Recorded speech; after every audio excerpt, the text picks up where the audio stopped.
Test, test. Good evening. Good evening. How is everyone tonight? Good. Thank you for joining us at the City Council meeting this evening. I think we're ready to get started.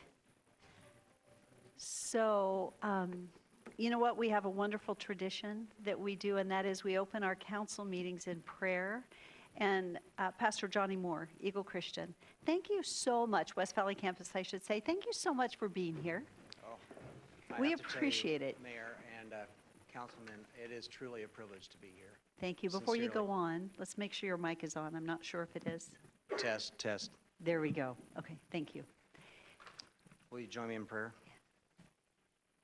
Lord Jesus, we praise you for who you are and your grace and mercy you offer each one of us.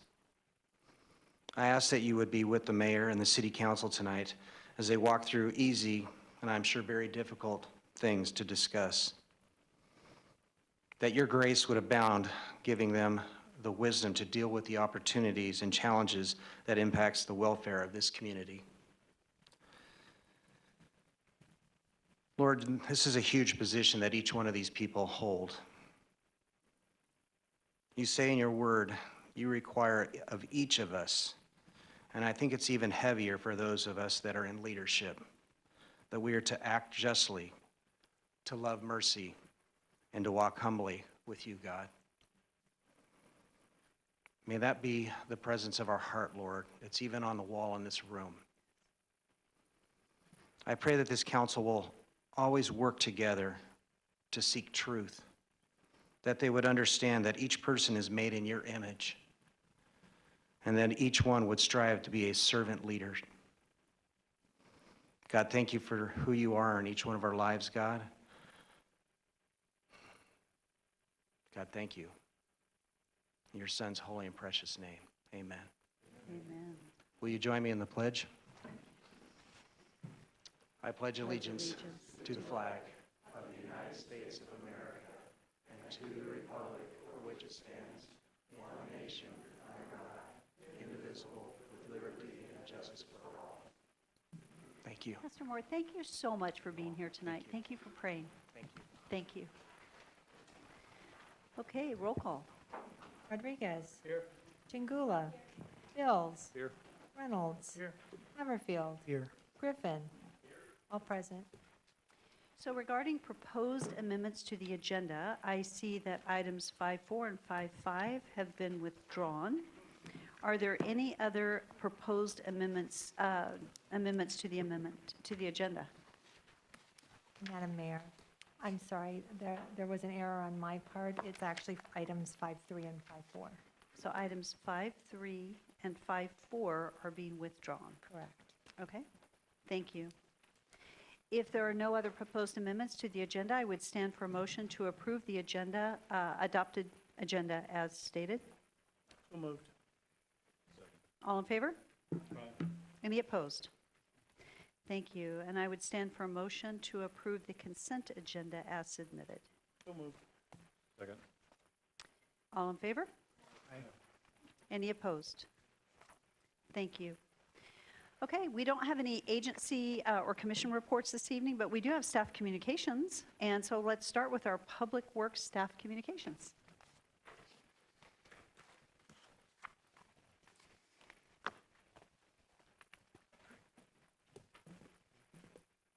So who's speaking on? Oh, there we go. Okay, good. Thank you.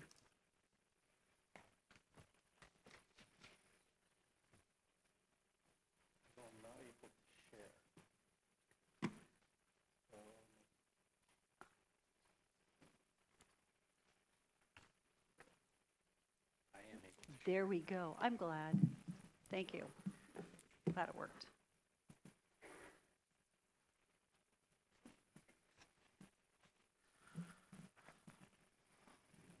Mayor, City Council, I'm here for some staff communications. I want to bring some of the accomplishments that the Water and Irrigation Division have achieved over the last year. We just completed the irrigation season, so I thought I'd bring forward some of those accomplishments. And I'm John Spencer, Director of Public Works, Director of Water Resources. I'll get it straight. Hey, it's just nice when it's somebody besides me. You're good. Okay. So this is our team, although it's a little outdated. We do have a very somewhat lean staff. However, we appreciate that in last year we were allowed to post for 8 new additional staff members working on water quality, water stewardship, and water customer service. We manage $2 billion in infrastructure. There's 115 wells and pump stations. Those are both irrigation and domestic. We're up to 1,200 miles of water and irrigation pipe that are maintained. This year, the 1.5 million gallon water tank was complete and is fully operational at this time. Some of the FY25 projects. This year we had 4.5 miles of replacement pipe either completed or still under contract. I believe this is the most we've had in any given fiscal year. A lot of this has to do with the ARPA funding that we've received and is finally coming to fruition and putting that pipe in the ground and getting that replaced. We were also able to do maintenance on 1 domestic well and 8 irrigation stations.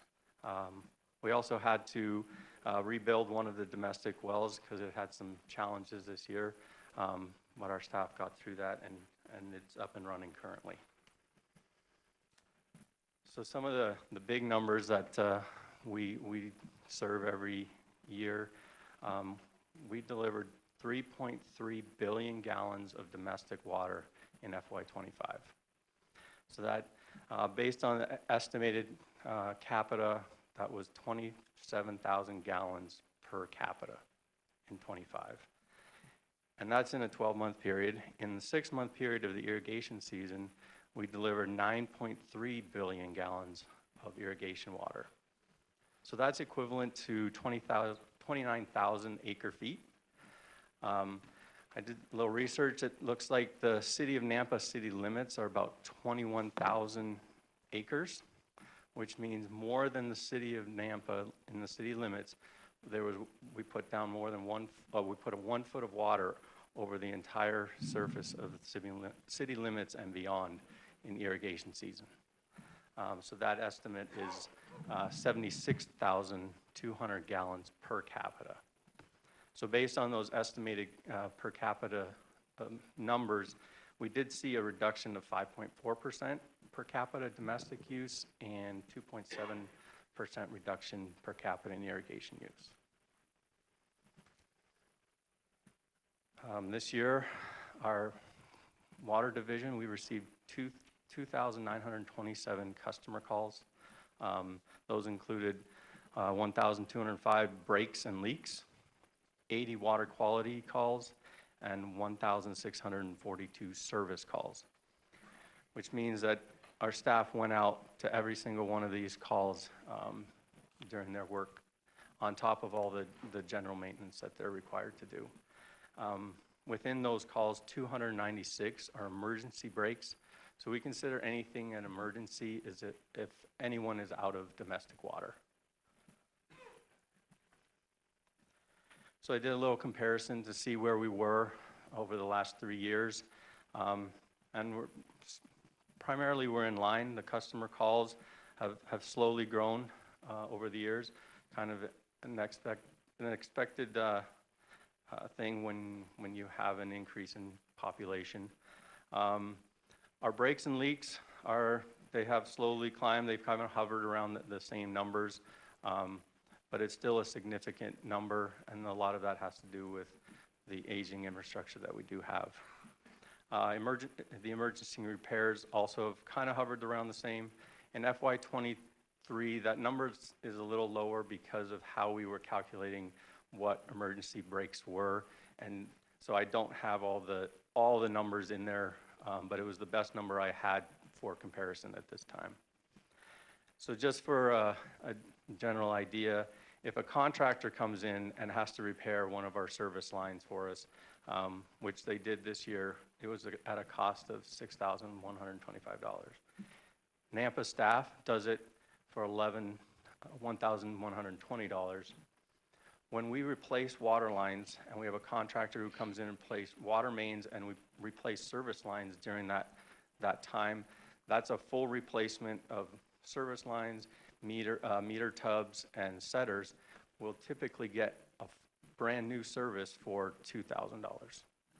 So you can see that the value really is in getting those replacement of our older infrastructure. So with that, I just want to say that our water and irrigation staff does an outstanding job every year, and once again, they're exceptional at what they do. They do a lot of very challenging work in challenging circumstances, cold, heat, always wet. So they should be applauded for the work they do, and these accomplishments really kind of drive that home. So thank you. Absolutely. Council, do you have any questions? No, but thank you so much. And Thank you know, you. I believe the city of Nampa is the only city that has the pressurized irrigation. Is that correct? I mean, To this extent. to that yes. extent, right. Caldwell has some, and CUNA has some. CUNA has some. Yes. Thank you so much. Great work. Thank We you. appreciate it. Thank you. Okay, planning and zoning. Rodney, do we have anything else? Oh, Crystal. Tom's going to go first. Tom, okay. Thank you.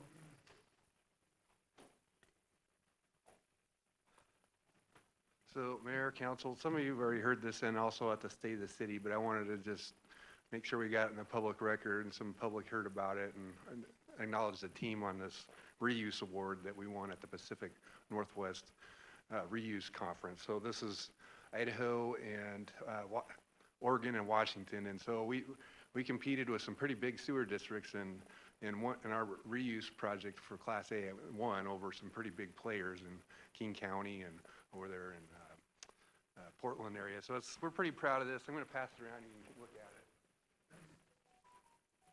it. While that's going around, I'll just talk about a couple things. So this is definitely a team effort to get this done. It was a 10-year effort to get the reuse project up and running.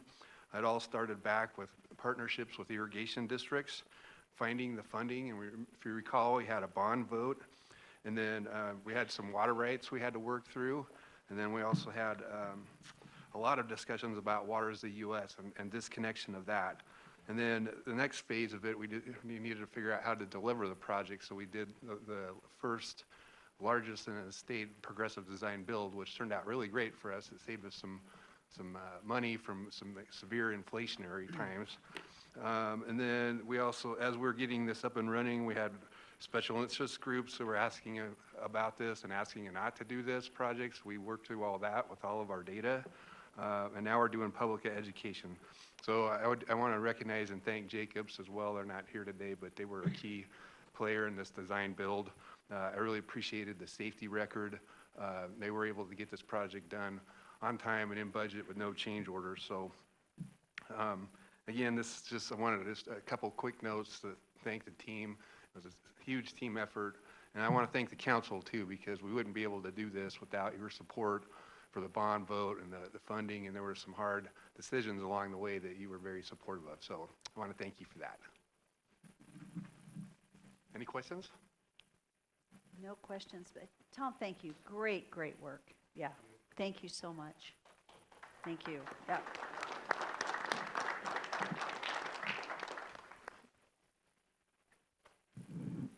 Good evening, Mayor and Council. Crystal Craig, Director of Transportation. I know Public Works has taken quite a bit of staff comm, so I will try and be brief. I do have a bit of information to go over, so if there are any additional questions, please feel free to reach out. I'm happy to go through this and deep dive one-on-one at different times. I wanted to talk to you about, an intersection that has been of concern. I've received maybe a little bit more than 20 citizen calls on this intersection in the last 3 months or so. So I wanted to let you know that we've received an uptick in calls, that I am monitoring it, and then what we're going to do about it. So the location right here, it's off of 10 Lane in Karcher. It's just to the west of Amalgamated Sugar, just to the east of Marketplace, Costco, Karcher Boulevard, that entire area right here. The circle also encompasses just to the west, it's just a south road. It's called Cortland Lane. So both of those I'm going to talk about in conjunction today. So this intersection in the last 5 years has seen 35 reported crashes, which is a fairly high number when you first look at things. I will note that when we typically look at crashes, we exclude the current year's data. That's because the data has not been massaged and put in place and really vetted appropriately. So we typically don't even look at this year, but I do want to talk about this year specifically. So of those crashes, the bulk of them, 16 of them have happened this year. I'm going to give you a pretty plausible why that we saw the uptick in that in just a moment. Of those, most of them, 25 of them were property-only damages, so they're not severe crashes, which we would really be tracking the type A accidents and the fatalities. Of the 35, 28 were angle turning, so somebody turning from 10 Lane onto Karcher Boulevard. So the crash data, like I said, one of them is at Cortland, the rest are at 10 Lane, and those were based on the dots in that first picture that I showed you. Typically, those 16 we would not even look at as an engineer because they have not been looked at in the first 3 to 4 months. Once they go onto the report, they really do get moved around. So right now, I'm going to anticipate that one is really at Cortland, but I will say some of the dots could move directly to the west to that other access point right there. I said before, most of them are angle turning crashes. Most of the crashes are happening afternoon when the highest volumes are in that area right there. And then 24 of the angle crashes occurred between that side street and the Karcher bypass. So the why, this is the problem right here. We had Northside and Cherry in conjunction with Nampa Highway District shut down between February 10th and about till the end of September. So we saw an increased amount of traffic through this. So I'm going to say those crash numbers are artificially bloated. This is not something that we would typically see, and it's not something that I anticipate continuing on. The intersection is open. We did not detour traffic down 10 Lane. Let me be very clear about that. The posted detours were on Midland, Franklin, and Madison. However, traffic will go wherever they want to go, shortest path possible typically, and they don't necessarily always follow it. So some options, we could access restrict at 10 Lane. It's not a great option. There's a lot of agricultural traffic that needs to turn left out there. If we restricted those trucks from doing that, they would divert and go over onto Marketplace in front of Costco, which we don't need any more traffic along that road. But it's a possibility. We could access restrict at Cortland, which that would remove a conflict point, but I showed you the data. There's one accident at Cortland. The rest is just at 10 Lane. So we could, but I don't think it's a good option because of that. We could put out additional signage, which we likely will be doing, letting people know, hey, there's trucks entering the highway. There's an intersection ahead to give additional signage. Again, not always the best option because people can ignore signs. What we really need to do to fix it and what we are doing, and I'm committing to you guys right now, is a roadside safety audit. This will look at the proper way to fix the intersection, whether it needs to be a signal, access control in some way, some widening. It gives us different options. We are currently in the process. We just finished up this week, actually, the application for the roadside safety audit. It's due in 2 weeks. I will say we have construction planned directly to the east of this very, very soon. So again, likely we don't like to collect data when there's construction traffic going through because it's not the typical patterns that we see. But I wanted to bring this to your guys' attention because citizens are talking about it. It is very important to me. I am very responsive to the citizens. We take the calls and we answer every single question. So we're working on it, we're monitoring it, and we're on it is basically what I'm here to tell you. And with that, do you guys have any questions for me? Crystal, thank you. Thank you for being so succinct and straightforward, and thank you for being on it. I have no question that you are, so thank you very much. Yes, Councilman Bills. So just a clarification on timing for as the Karcher and Northside?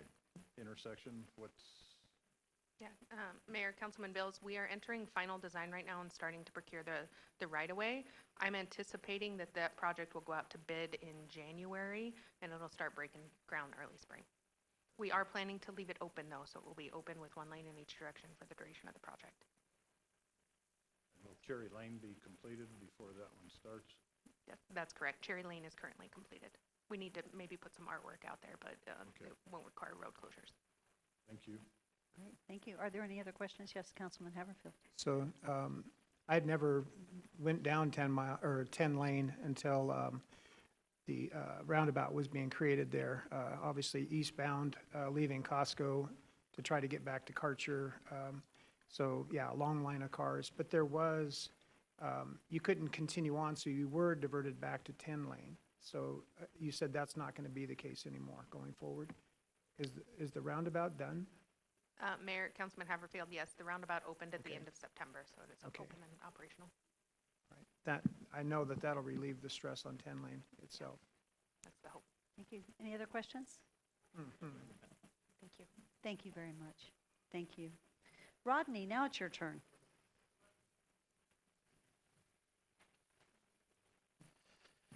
Thank you, Mayor and Council. Rodney Ashby, Planning and Zoning Director. Just wanted to give you a quick report on our comprehensive plan and where we're at. I told you I would come regularly and update you on that. We're wrapping up the first phase of the public outreach that we've done. So we had a significant questionnaire that we have been distributing and trying to get everybody to participate in. That will be closing on Monday, November 17th. And as of last Wednesday, we had over 800 responses, which is pretty good for a questionnaire on land use, I have to say. We don't typically get that many. The last 2 weeks of public outreach have been spent going to high school leadership and government classes to teach them about the comp plan and the importance of being involved in the planning process. And we got each of those students who participated to fill out a questionnaire. So upped our numbers a little bit there.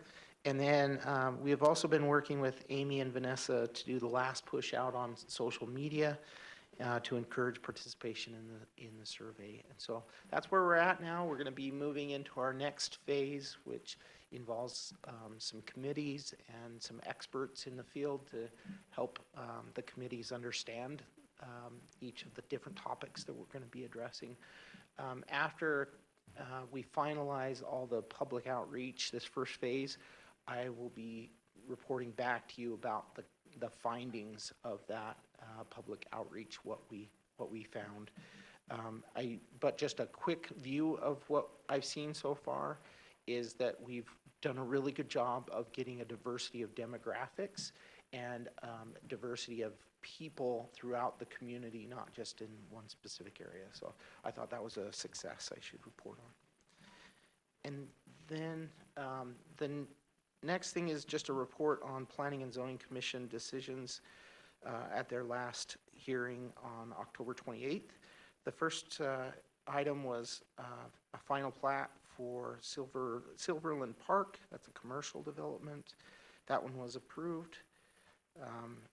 And the next one was final plat for Magnolia Gardens, and that was a single-family development. That one was approved as well.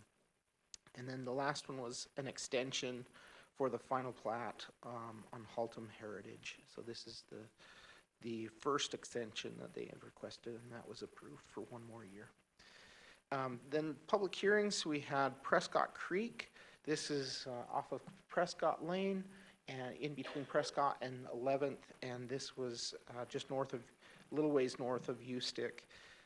This was for some townhouses and multifamily units, and they did a comp plan amendment for the specific area plan map, which changed it from 8 to 12 dwelling units per acre to 8 to 15 in this specific area. And that was approved by Planning and Zoning, and that will come before you in January, on January 20th, for your consideration. Next is comprehensive plan map amendment from medium density residential to industrial for 8 industrial properties. These are already many of the properties already are land uses that are industrial, and so they're just basically correcting the map in this location and expanding it a little bit where some medium density was. They are hoping to do industrial as well. So that one was recommended for approval, and that will come before you in December, on December 15th. The next one is a comprehensive plan map amendment, annexation and zoning map amendment, and preliminary plat for Crosswoods Estates. And this is one that's north of Greenhurst on south side, and it's essentially taking it from medium density to a low density development, and for 25 single family detached dwelling lots. And that one was recommended for approval, and that will also come before you on December 15th. And then the final one was just a conditional use permit for a home occupation daycare for up to 12 children, and that one was approved. That's all I have. So Rodney, I noticed that we had third quarter application density reports. Did I miss that? I missed that. That was my fault. Maybe bring will- it next time. Yeah, I can. That'd be Yeah. great. Do you? You've got it ready? I just did it for planning and zoning, so I can Okay. absolutely Let's do hurry it. and do it. In our packet, isn't it? Thanks, Christy. It's in the packet too. That's great. My team's great. Thank you. That's awesome. So not too much to report here. We didn't have any short plats at all. So preliminary plats, of course, are the longer term, right? You're setting us an approval in place so that over the next 5, 6, 7 years, you can have final plats come in and get approved. So these are the preliminary plats throughout the city. A little closer view here. This is the northern section, so you see those in there. And some of these are, I mean, Breckenwood is one of those that was just denied. And so that one wouldn't be on there in the future. To the south, these are the ones there for preliminary plats, and Lakeview neighborhood is on the agenda for tonight. And here's the list of single-family units that they're providing there. If they were all to be approved, again, you have to remember that this was produced before the Breckenwood was denied, and again, if Lakeview neighborhood, we'll see what happens there. So final plats, kind of the same locations we've been seeing, some to the west, to the north, and to the southeast, and a little bit in the middle, right? In these infill projects here and there. Love to see those. That just helps the city, and it's more cost beneficial to everybody.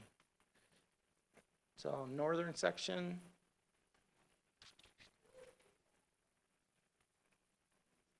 Southern section.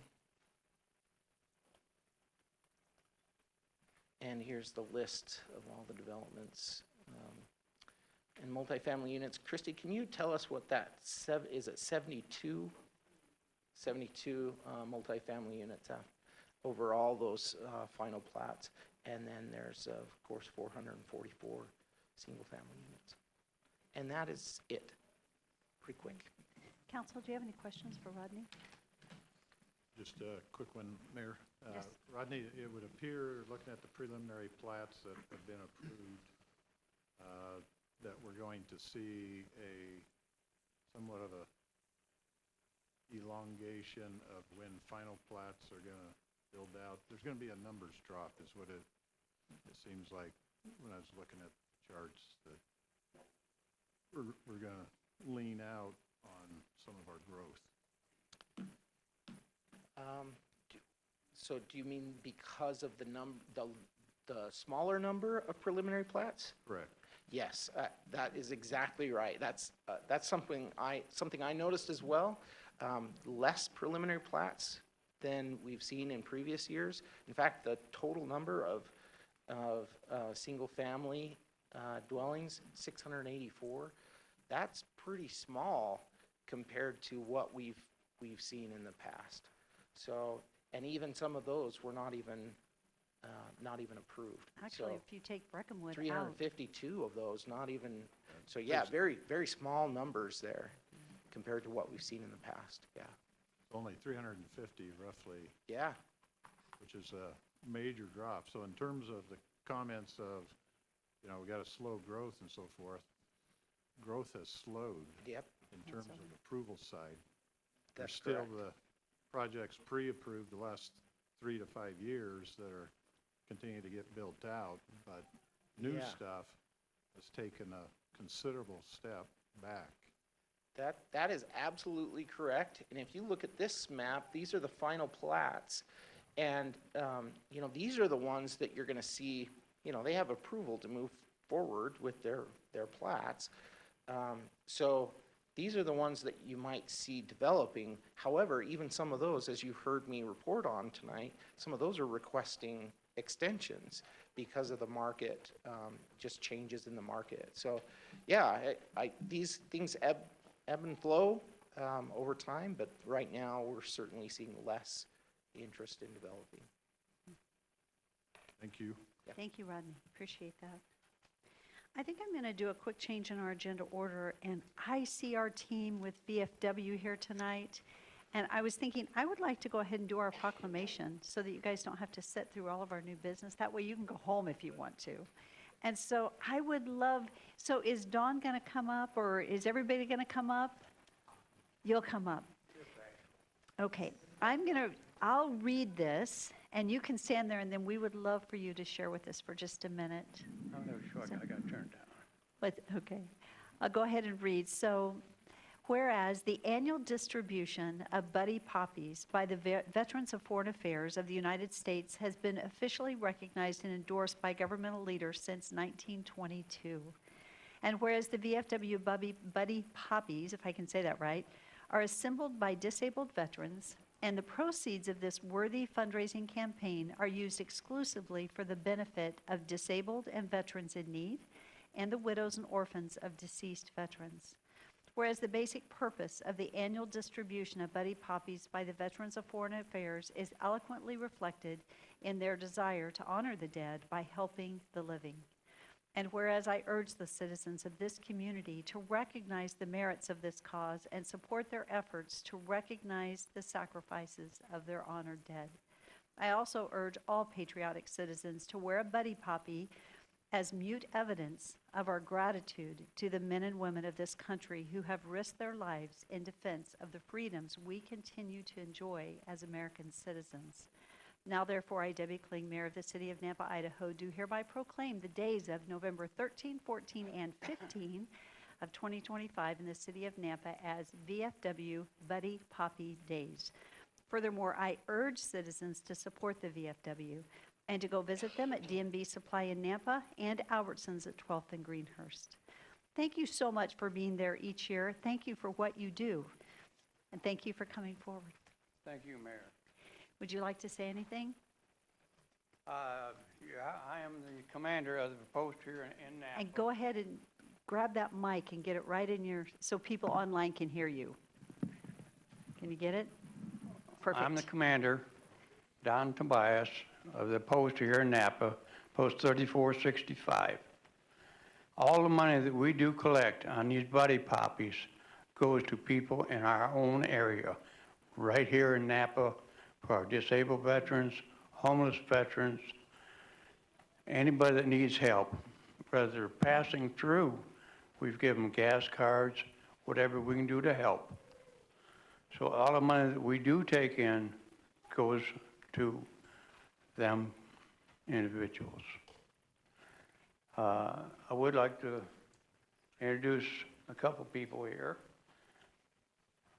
Rob is my Senior Vice Commander. Brian Hobbs over here, he's my Junior Commander. And John down here and his wife are auxiliary people as well as secretary for the auxiliary. And we have a regular member here that is a good man, works hard for us. And we would encourage you folks, if you'd like, to donate tonight. I'll have Brian and Rich go around and collect it if you'd like. Other than that, Mayor, we do have something for you too. We'd like to present to you a certificate of appreciation, acknowledging the contributions made by Mayor Debbie King of Napa, Idaho, in recognition of her service as mayor from January 2018 to December 2025, in support of the Veterans of Foreign Wars in the United States, Post 3465. Thank you so much. Thank you. Come on forward. Thank you so much. That is so kind of you. Okay, so here's yours. Thank you. Thank you. Let's take a picture. Come on up here. Let's get a picture of all of you guys. Thank you. Thank you so much. That is so kind of you. Oh, that was so sweet. Thank you. Yeah.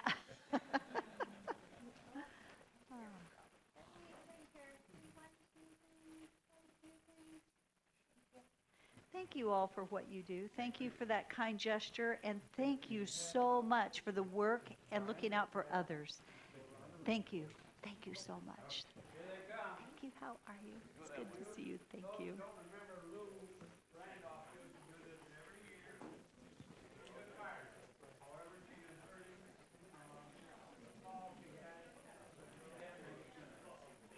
As he was just saying, that Lou is usually here, and we appreciated her. Thank you so much.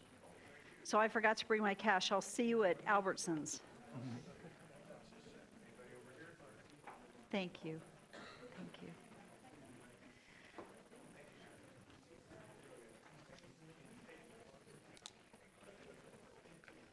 So while they are doing that, we're going to go ahead and move into new business 5.1 action item. This is to authorize the allocation of $164,000 in community development block grant funding to the Parks and Rec Department to be used for park improvements at Optimus Park Playground, with the remaining $27,863 to be used for Lions Park and Hunters Park facility improvements. So moved. Second? It's been moved and seconded. Is there any discussion? Roll call. Rodriguez. Yes. Chingula. Mills. Yes. Hammerfield. Yes. Reynolds. Yes. Griffin. Yes. All in favor, motion carries. 5.2 is an action item. This is to authorize the mayor and the senior director of public works to sign a work package number 1 amendment to the construction manager general contractor agreement with IMCO KRC Joint Venture LLC for the Purdom Sewer Trunk Project Extension. This is work package 1, Tree Line Avenue to Prescott Lane, in the amount not to exceed $19,047,947.21. So moved. Second. It's been moved and seconded. Is there any discussion? I have a question, Mayor. Yes. It looks like in '25, we did allot $1.6 million in foregone taxes. And I thought that half of that was going to go to the police department, but it shows here that all of it's going to that, Purnine. What's up with that? Doug, I'll let you go ahead and Sure. explain it. So the original foregone was composed of two elements: the capital portion of approximately 1.3 million, and an operational portion of approximately $400,000. The first year, both elements went to the streets department, I believe, or the urban renewal for the not urban renewal, for the sewer department. Purdom Drain, it went to For the fund Purdom that Drain, project Purdom Drain. specifically. In '26, we pulled back the 1% operational, and that came into general gov and was used in funding police operations. And just for clarity, the $1.2 million, that is only one-time use, and Right. it gets retired and does not stay in the tax side. But this here shows that it wasn't used at all then. What, The 1.6 was not used in '25, it's not going to be used in '26. it could have been used Some in of it '25. will- John, will- when did we use do you know when we used the foregone $1.2 million in the budget? I don't know when we had that in the budget, no. Okay, I believe a lot of the costs were originally budgeted in '25, but will be spent in '26. Okay. Physical work. right. It's waiting on the physical work to be completed. Right, exactly. Thank you. Okay, we had a motion and a second. Is there any further discussion? Roll call. Rodriguez. No. Chingula. Yes. Hammerfield. Yes. Griffin. Yes. Mills. Yes. Reynolds. Yes. 5 in favor, 1 opposed, motion carries. Thank you. Moving on in new business, 5.3 and 5.4, as noted, were withdrawn from the agenda, so we're going to move on to 5.5. 5.5 is an action item, and this is to make a declaration via resolution to preemptively cure alleged violations during specified executive sessions and accompanying motions and minutes, declaring certain actions void and the commitment to ensure compliance. How would we like to start on that? Would you like to, Preston, go ahead and begin our discussion, and then we'll give opportunity for any council members to make any comments. Yes, Mayor, I'd be happy to do that. Item 5.5 is for, as stated here, preemptive action by the council. The city received a courtesy letter from the County Prosecutor of some alleged technical violations on some minor technicalities potentially. And so in an abundance of caution, what's in your packet is a resolution to cure any alleged technical violation that may or may not have occurred. Thank you. So there may be council members that want to make a comment. I think if there are any I think I'd like to start and go from Victor on down, and would just give people the opportunity to make any comments if they would like to. And so Victor, we'll start with you. Okay, thank you. I think one of the most important is to remember is that there is the obligation to the community for transparency and truthfulness and honor toward our community. One of the things that I have issue with on several topics, one is, I think in order to apply our presentation to the community is not as much, don't hold as many executive sessions when it involves property owned by the taxpayers. I realize that's one avenue and one alternative that we need to do, but I think when it comes to the direction that we're going to be going, it would be fruitful for us to be totally transparent on that issue. The second thing is, in order to be transparent, is to record or document what was stated in the executive sessions and make those viable to the community as well, so that they all know what we're discussing and what direction that we will be going to. So I think that's the beginning, Mayor. I don't know that I should go on and on and on, but for the most part, that's what it is. Okay. Thank you. Mayor, Yes. I guess in the spirit of transparency, because there was an alleged violation that was brought forward in a concern, Councilmember Rodriguez said that he was the person that went, one of the two that did so. Since we don't have the complaint, can you tell us what the complaint said? Because I'm being asked to tie my integrity to something that I have not seen. Yeah, I'd like to show you that, but we don't have it. If I could get a copy of that from, it was in my computer and it died, so. Your complaint? Yes, I will give you a copy of that when I locate it in here somewhere. Yes. Could you tell us roughly what it was? Oh, sure. One of the complaints that I had was just that, having directions, discussions of issues regarding the direction for the Fort Idaho Center.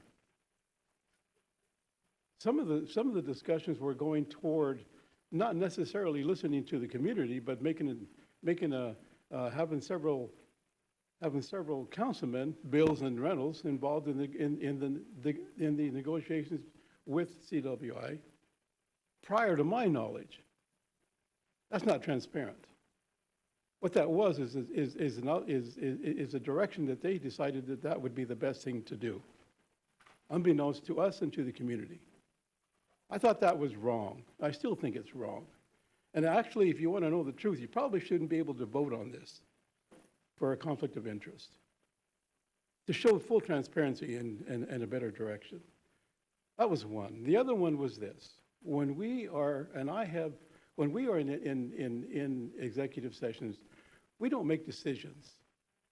But what we do is make a direction of intentions of direction, what we're going to do, either a thumbs up, thumbs down, what do you think, where we're going to go, who's in compliance, who wants to vote for yes, who wants to make this go further. the other thing is when we make a direction and a plan, we forward contracts, that's decision-making. And that never once was applied to the community as to what we were doing. So, in that sense, several months ago, back in June, I made a motion, I told the council, the thing that we need to do, according to the executive session statutes, stop making, I'm not going to call them votes, well, maybe they are, but directional where we intend to do. Thumbs up, thumbs down, what do you think? And even at one time, I told the council and the mayor, we need to stop doing that. We can't be making a directive intention where we're going to go with this when all of a sudden we are already planning, and you, the community, thinking that you have a decision in this. In fact, as you never did have a decision in this. We tried to have open meetings with the community, but according to the statutes, we couldn't do it because it involved a $150 million property. Well, how fair is that? That's not fair at all, because you own that property. I kept asking, when are you going to bring this before the community? When are you going to inform the community of this direction? Because I think since it's your property, you're all the one to decide. On one occasion, I asked the council, because we were going to have a public hearing on the Fort Idaho Center. And what we did is had the executive session before the Fort Idaho Center open hearing. How does that work?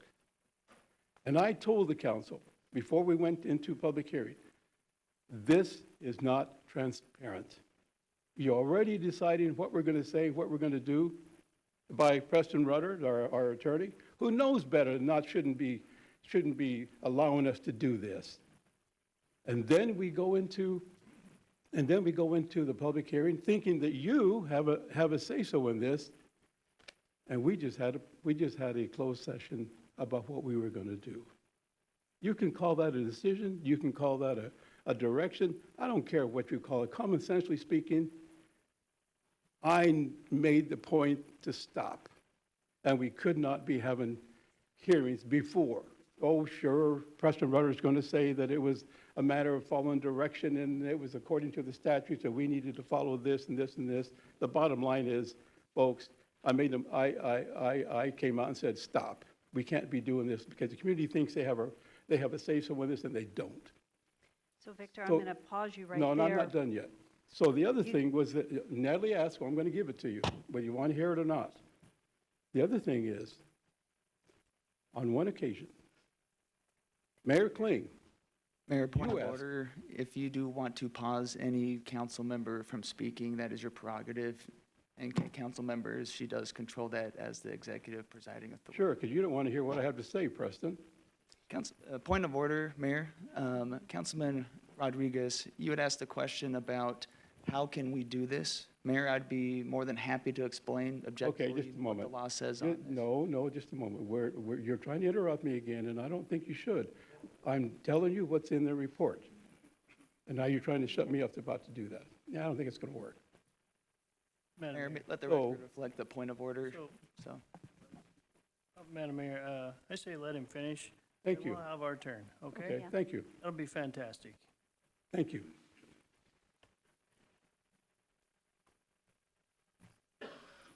So at one time, in the executive session,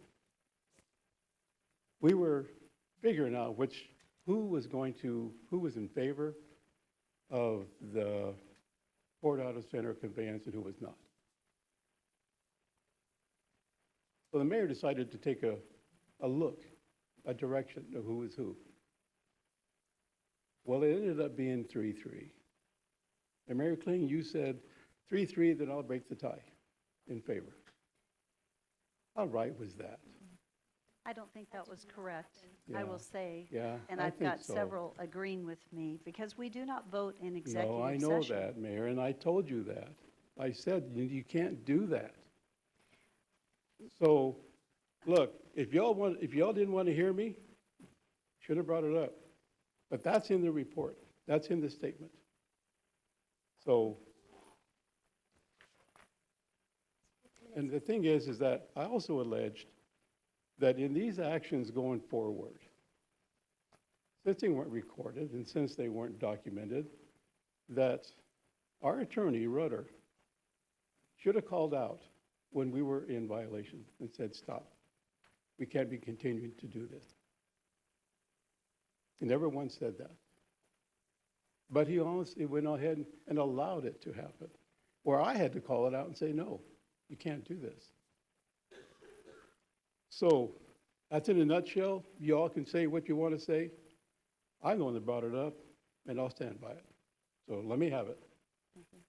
Natalie? I'll let Preston answer that, and then I'll come back. Okay. Also address what he was going to say. Yeah, Mayor, I think it'd be appropriate here to set the record straight and just no uncertain terms explain why we have executive sessions and what the law says and doesn't say about it. Executive sessions are authorized under Idaho statute. Our legislature understands that the public's business is to be done in the public. However, it has authorized under certain rationale that certain matters can and need to be discussed in confidentiality. There's many examples. If you walk through the list in Idaho Chapter 2, Title 74, it walks through those. Just for example, when we are trying to acquire an interest in real property, for us on the stand to discuss purchase price, all but negates a negotiation leverage point. We, as a city, have a steward over the funds. The Idaho legislature has seen there's a reason for that. We can walk down the list when there is pending litigation or foreseeable litigation.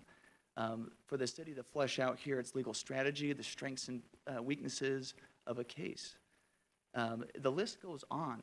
Idaho legislature has said that we are to narrowly construe the reasons we go into executive session. I am very impressed with the city that I started here in January and how they enter into executive sessions. Believe it or not, there's a lot of jurisdictions that don't keep minutes, start and stop point like we do. Our good clerk does that. So the public is aware of how long they've been in executive session.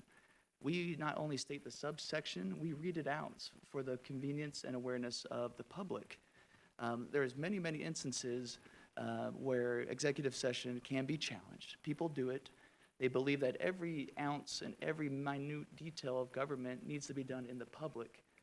Now, the general rule is, yes, that's the case, but our Idaho Supreme Court has ruled again and affirmed again that executive sessions are authorized for the benefit of the public.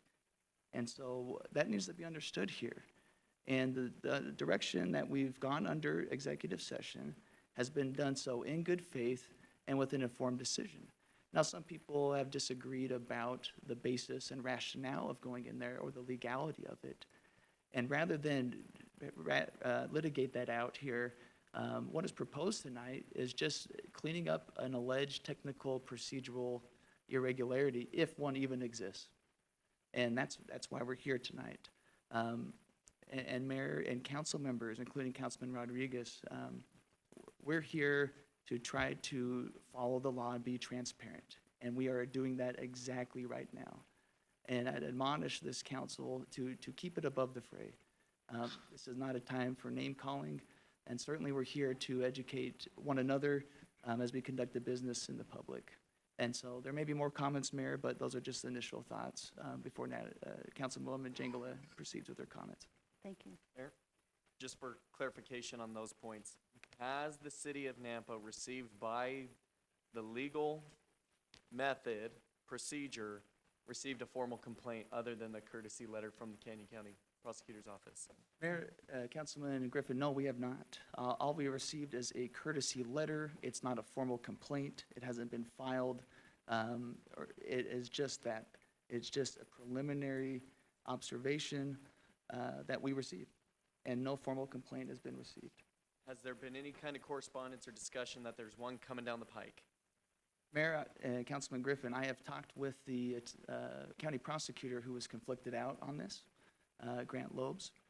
He and I visited by phone, and he's indicated to me that the proposed cure that's here tonight before you would, as a matter of law, cure any alleged technical violation. Does that answer your question? Grant Loeb said that? Yes. It does not answer. So is there a formal complaint coming, or is there not a formal? I understand that this would cure any possibility of a formal complaint to come. Is there one that we should expect to receive? Has Twin Falls, I heard, is going to be presiding over it, the issue? Have we been in contact with them? Have we had any information that they're planning to serve us a notice of formal findings and a complaint? Well, as I mentioned, I have spoken with them, and it's been in their jurisdiction since the Canyon County prosecutor conflicted it out to them weeks ago. So Is it's Grant from Canyon County or Twin Falls? from Twin Falls. Twin Falls, okay. Yep. Thank you. And whether there would be any, anything come down the pike, I am not the one that enforces. I'm not the prosecuting attorney that investigates the case. In my conversations with them, though, what is before you tonight would cure any technical violation that may or may not have occurred, and as a matter of law, deem prior actions null and reset the board. Councilman Mayor, Reynolds? Yes. I just was gonna say, if we could stay on track with Councilwoman Jangula, come down the line, and then, when we're all done, we can go back and discuss a potential motion and what's involved with that. Thank you. Thank you. Councilwoman? Thank you, Preston, for the clarification. Yeah, I recognize that this would cure that. However, the reason for the project, as it says in our packet, it says acknowledging alleged violations of Idaho open meeting law, self-recognizing violations during executive sessions held on such and such date. I have issue with that because I haven't witnessed any of my council members in violation of anything. We've had integrity, and just because there's opinions whether or not that we have, I in good faith know that we have not, and we don't have a formal allegation. How can we make a decision on something that we have not seen? This just feels like it's political weaponization, in my opinion. I feel like there's something bigger up the pipe right now, that we've heard that there's possible legislation that could be coming forward, and that to me feels like it's very slimy politics. So I am not in favor of this for that purpose. If somebody wants to make a formal complaint, they can come before us, make one, and then we will let legal look at that and see if there's anything that we can do moving forward from there. But our 30 days ends on Wednesday, so that would mean that the prosecuting attorney for Twin Falls has to give us those reasonings, those facts findings on Wednesday. We could hold a special counsel on Friday, and then we would still have enough time to make decisions and move forward that way. But it's really hard for me to make a decision when I cannot see what the actual allegation is. And again, we are a governing body that does do transparency, and I have a very, very, very difficult time with this because I will not throw my council members, Shar, who does a phenomenal job, Preston, Mayor, under the bus because of a possible allegation. We're chasing ghosts. I'm not in favor of it. Councilman Bills, do you have any comments? Thank you, Mayor. Victor, I need clarification on a couple of things. I asked you many weeks ago if you voted in favor of the transfer of the fire apparatus and all of the fire stations to go to the fire district, that you were in favor of that. Do you recall the answer you gave me? Yeah, it was yes. You mind restating the answer? Did you vote in favor of it or not in favor? I voted in favor of it. You told me you voted no. Okay, You were emphatic that you voted no. okay. Tonight, you're now acknowledging that you voted yes. The reason I bring it up is because you've made an allegation that I've negotiated with CWI. It was your idea. It was my idea to explore putting a second rec center on the north side of town, to potentially put it on the Ford Idaho Center property. The brainstorming discussion thereafter led to possibly, if something else, maybe CWI would trade ground or do something. That was all brainstorming discussion. That was not executive discussion. And so you're falsely accusing of doing something. The other part is Hey, just a public, no, not in this, just a minute. It's his Didn't turn. you have any No, negotiation, mediation with CWI before you came to the council? Can No. you let us know? no. It's the Well, I first didn't know time anything I've heard about it. anything. It's a First time I met Gordon Jones, I believe, was when we had a workshop session.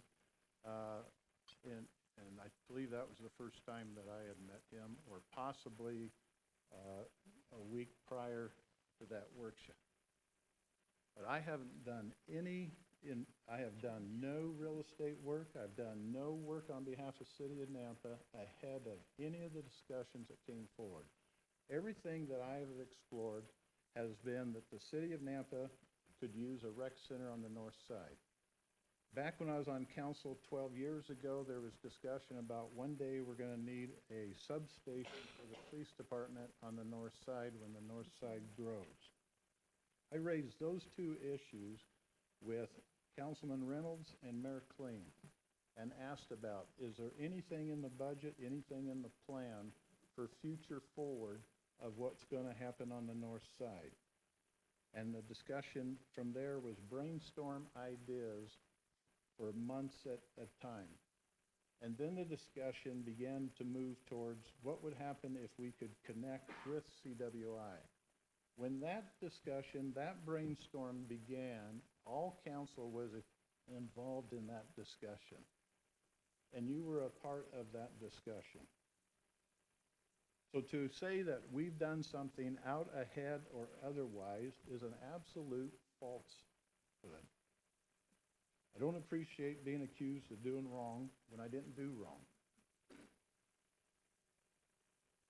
I've sat in executive sessions 12 years ago to negotiate property. It's proper for a council or a body to be able to talk about acquisition of land, disposition of land, and what might be. You don't typically negotiate stuff in the public.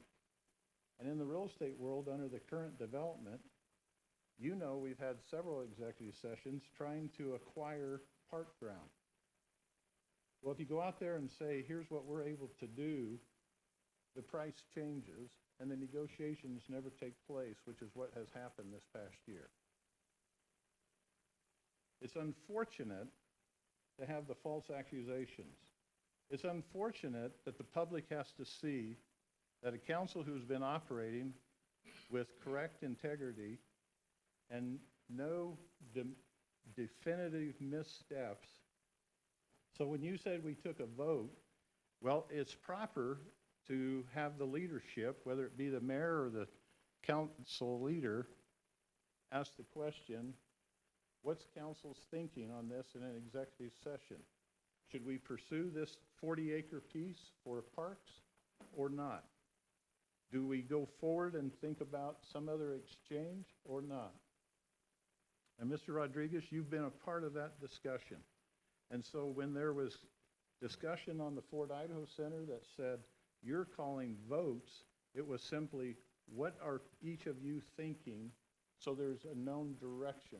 But there was no votes, and that's not improper to take an idea of direction so staff knows, do they continue to work on it or not work on it? And you don't negotiate real estate in the public. And you can go to multiple jurisdictions, you can go to multiple deals and contracts, and they're often negotiated through an executive session. It's why I believe the legislature has provided that provision. And if something was being done nefarious, I believe our legislature, who keeps an eye on the city, would be bringing those issues up and saying, gee, we think you guys are operating outside of the bounds of what the legislature has put together. So I really strongly find that you've taken things and you've made assertions but your assertions are not correct, and I believe it's inappropriate on going out of executive session and taking things outside for political purposes. I think that's unfortunate. That was your decision. Certainly not my decision. But now we're here tonight, and we have a project that we still need to deal with. We need to still be able to deal with things. And finally, I'll say, while we're at this stage of the deal, I think the police negotiations, you should be removed from negotiating any further with the police. And I don't think we should have that, we're going to need to take that issue up. Okay. We'll move on from there. Councilman Reynolds? I'm going to respond to each and every one of you when I'm done. You can when we're done. Okay. Councilman Reynolds? Well, I will say, I'm just going to say one thing. I was going to let the council, I'll just come and say, the city of Nampa, our intent is to always act in good faith, and we intend to always follow the state statute. There is never an intent to make a mistake. I see the shaking heads, but the reality is that we have good legal counsel that makes recommendations to us. We make the best decisions we can. There is a reason why you go into executive session. And I'll just be really candid. Initially, this began with the Fort Idaho Center being in competition with other properties in the Treasure Valley. And it began when we're trying to decide, do we renegotiate a contract? What do we do with the amphitheater when we are in competition in this market?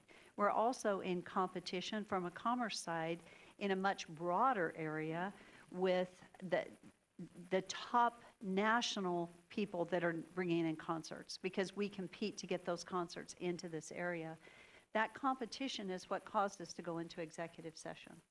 And we thought that it was okay to be in executive session under that item. We actually have much stronger rules guiding the city than the state does, because the state can actually caucus. They can go talk about things. We're not allowed to at the city level.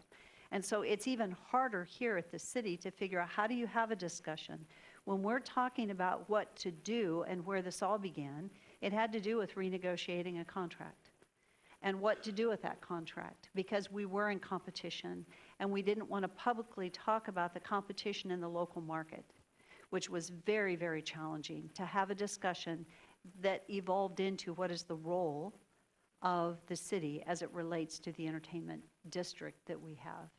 But it really started with being in competition with other, in the area of commerce, with other entities, and how to move forward. So the intent, it's a good faith effort. We listened to our legal counsel, and it wasn't, this conversation began before our current legal counsel was here, so it didn't begin there. This is not quite black and white with what we were trying to figure out, and the intent was not that initially we were going to convey, but before you decide that you're going to do anything, you got to figure out if it's even worthy of doing, and that was the process we were in.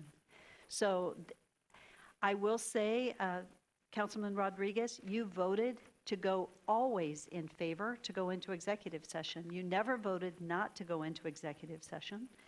And this did not come out until right now, which is very politically advantageous during an election cycle. And that's extremely unfortunate, because nothing was said to me directly, nothing was said to legal, nothing was said to the council president. And actually, you said you alluded to it and made a couple comments, but there was never a request to come to us to say that. It was casually commented, well, we can't vote. Well, no, we're not voting. We never vote in executive session, and we're very careful not to tread on that line. Councilman Reynolds. Thank you, Mayor. So, Victor, I just want to address the comment, as Councilman Bills did, about him and I being involved with CWI before executive sessions and discussion about CWI. That's not the case at all. We didn't have any of those discussions. These discussions were brought up internally with executive session with the full council. So that's absolutely false. We have never voted in executive session. on anything. And we have discussion that should not leave executive session. It shouldn't even go to your spouse. And if you leave executive session and you go home and tell your wife, you've just violated executive session. So as an individual that has kept national secrets for years, I know these things, and I don't talk about them with anybody. And that is not acceptable, what has been done with the integrity of our council and letting these items out. I'm not sure why you say we should recuse ourselves. There's some kind of a conflict of interest. I'm gonna let you answer that, and then I'll respond to it. But there is no conflict of interest with myself or Councilman Bills that I know of, unless he's a owner of CWI. Mayor never said anything about a vote in executive session, or ever that she would break a tie in executive session. And I read a piece yesterday or day before talking about how Councilman Griffin had made up his mind before he got here, and how the mayor had a smug smile on her face and knew that he was going to vote a certain way. I can tell you with absolute certainty that Councilman Griffin never one time alluded to anything in any executive session about how he was going to vote. No clue. No clue at all. If I had to guess how he was going to vote, I was going to say that he was probably going to vote no, just by the comments that I had heard come from him. But Councilman Griffin's integrity was in check the whole entire time. I was very proud of that for him. And that is exactly where the rest of the council stood as well. And I question about the political motivation for this. It's really sad to me. We've had a council that has accomplished a lot for the city of Nampa. We have kept our public safety up. We've taken care of our budgets. We've been conservative about things while trying to manage growth. And then to be attacked for political gain, it's just unacceptable. And it's really sad when you look at the state of affairs for that. Just because you don't agree, you don't lie or spread rumors or use it for political gain. I come from an era when you had conversations, even though they might be hard, you reach out and you talk to somebody. There's been a lot of times in this council we haven't agreed on things, but at the end of the night, you know what? I get up and shake their hand anyway, because that's the way it's supposed to be done. And that's the way politics used to be done in this state, until we've seen the influx of growth and we see the influx of people that come in with dissenting opinions. And so I would encourage everybody to take a look in the mirror. Councilman Haverfield. Thank you. Mayor, this has been a topic, when I saw it come forward, that I thought was quite interesting, because to preemptively cure an alleged violation or declare certain actions void, I've tried that at home a few times. My wife doesn't let me get away with that. It's like, no way. So I did my research, and basically, a couple of questions. I'll let Preston answer, but there were two items in the letter that we received from Chris Boyd. The first was how we went into executive sessions, how that was handled. And then the second, which I thought, this is a pretty big deal, because it says that the topic, in his opinion, did not fit any authorized category, likely further violating the Open Meetings Act. So when I looked into that further, I tried to come up with, well, basically what was stated was Title 74 of the Open Meetings Law, Item E, which is the one that's referenced by Preston in the report, says to consider preliminary negotiations involving matters of trade or commerce in which the governing body, which would be us, is in competition with other governing bodies and other states or nations. I don't see how that fits. So again, I need some clarification on that. In looking at, you had already answered the question that you've talked to Grant Lobes, but nothing has been actually communicated in a form that's in written form. Is that correct? Well, I'll let you answer that after I'm done. So basically what I looked at was, again, a reference that was made to Title 74 -208, where it talked about the violation may be cured by a public agency, it states that there's nothing in there that talks about preemptively curing an alleged violation. I don't see that language at all in here, so if you can point that out to me, that'd be great. I just don't see it. But it does say, or what Mr. Boyd had indicated, is that when he talked to you, you had indicated that you had not sent anything in his own writing. No, Preston did not write a written response. He indicated that at the time Nampa would not be willing to take any voluntary actions to cure. That resolved my question, and I accordingly simply forwarded the matter to a conflict prosecutor for further consideration. So that's who Grant Lobes is. So if you haven't communicated directly with him, according to that same state statute, it states that that is considered, well, I've got too much paper sitting in front of me. I've got more questions than I have answers, and because of that, it seems a little bit awkward to me that we're even having this conversation at this time.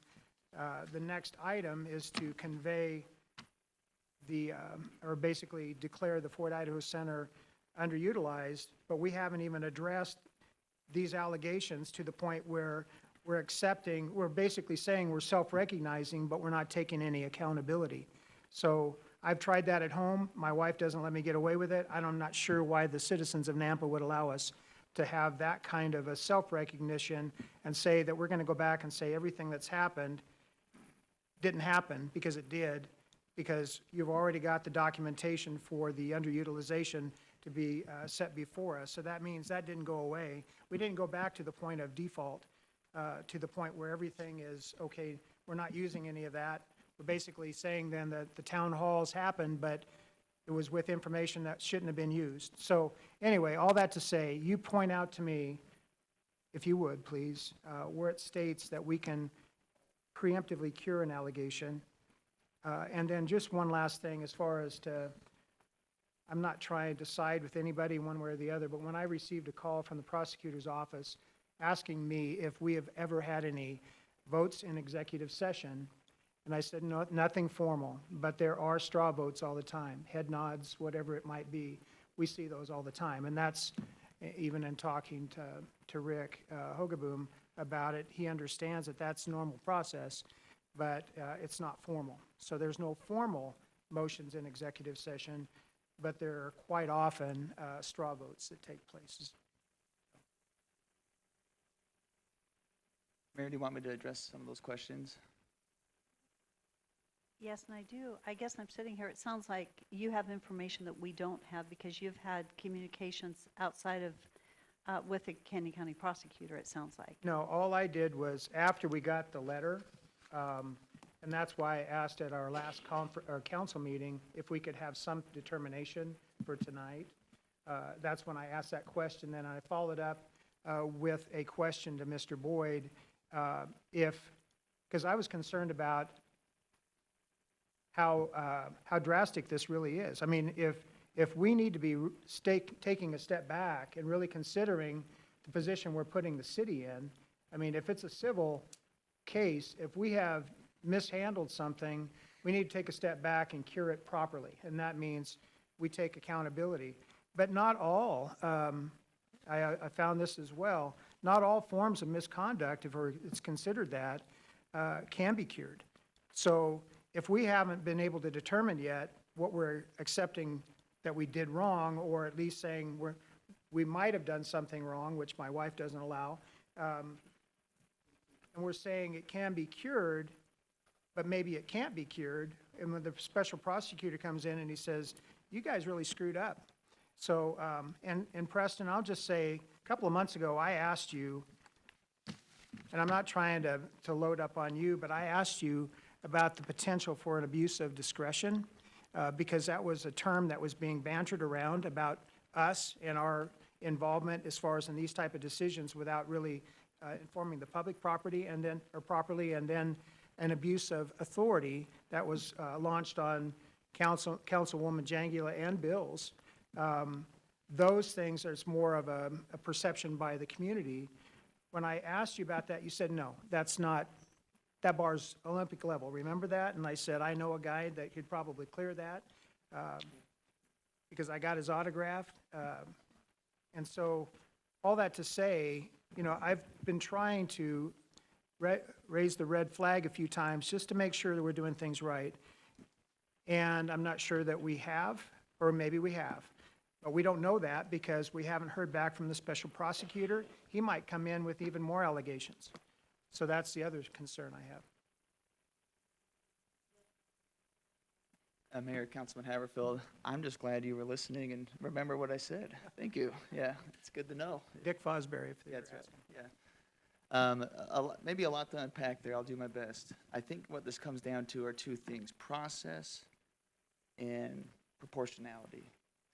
So really what this is, this has kind of been blown out of proportion. If there is a actual technical violation, it would be just that, extremely technical, minute, and procedural. That's it. There's not a case here that we exceeded our authority. You had brought up a good point about abuse of discretion. This is a good educational point. Abuse of discretion is the substance, not the procedure. We're here on a procedural, technical matter that arguably may not even have legs to stand on. But nonetheless, we are here. We received the letter. Rather than disregarding it, scuffing it off, we took it seriously. That's what we do here. We take every process seriously. The process is very, very important. And what we have here is a left field allegation. In my opinion, it's extremely minor. The cure is usually intended for pretty weighty violations of open meetings law. It is way more overweight than what the alleged violation is. And so the smallest we can do of a cure, which, by the way, the citation for it is 74-2087A Romanet I, that a violation may be cured by a public agency upon the agency's self-recognition of a violation. That is the definition of preemptive. We are self-recognizing. So that much is not a concern to me. You had mentioned about written form between Grant Lobes. Our communications have been primarily over phone, some minor emails among attorneys, but this really comes down to process, that there is accountability on the city. The fact that we're here putting this out on the table, I think, demonstrates immense accountability, that we're willing to go to this length to ensure the process remains intact. I think any decision, wouldn't you agree, of this council, you would want to know is on solid ground moving forward. The last thing you want to do for this council and the city is have something undone. And so, of course, we're going to take this courtesy letter seriously, and it falls short of a formal complaint. But we're not going to disregard it, not on the public's dime or time. And so that's why we're here tonight. And I've had proactive communications with this prosecutor. He's given me his thoughts on it. And he's indicated that this cure tonight, if we take a vote on it, would level set everything and allow the city to proceed forward. So did he say anything, I'm sorry, Mayor, as far as an inappropriate topic, which is that second item, did he say anything along the lines of the topic itself being considered in executive session being even legal? He hasn't said anything in writing. Our conversations just touched on it. I shared my opinion of it, that I don't think there's a lot of weight to stand on there. It's vague. It's subject to multiple interpretations. Is that based upon that statute? Yeah, subsection E. I think the understanding is that even if we had we discussed the Fort Idaho Center, we discussed the conveyance, we didn't make any decisions, and we went public and we've held all these meetings. If we had gone forward with a vote, said we're doing it without all the meetings, I mean, it was evident even in our last council meeting, we had not agreed on any contract terms. We couldn't even get to a contract because we were still discussing the terms of a conveyance, even at the last council meeting. We've had multiple public meetings. We've had a lot of discussion around this. And so nothing's been tried. We've not tried to do anything, hide anything.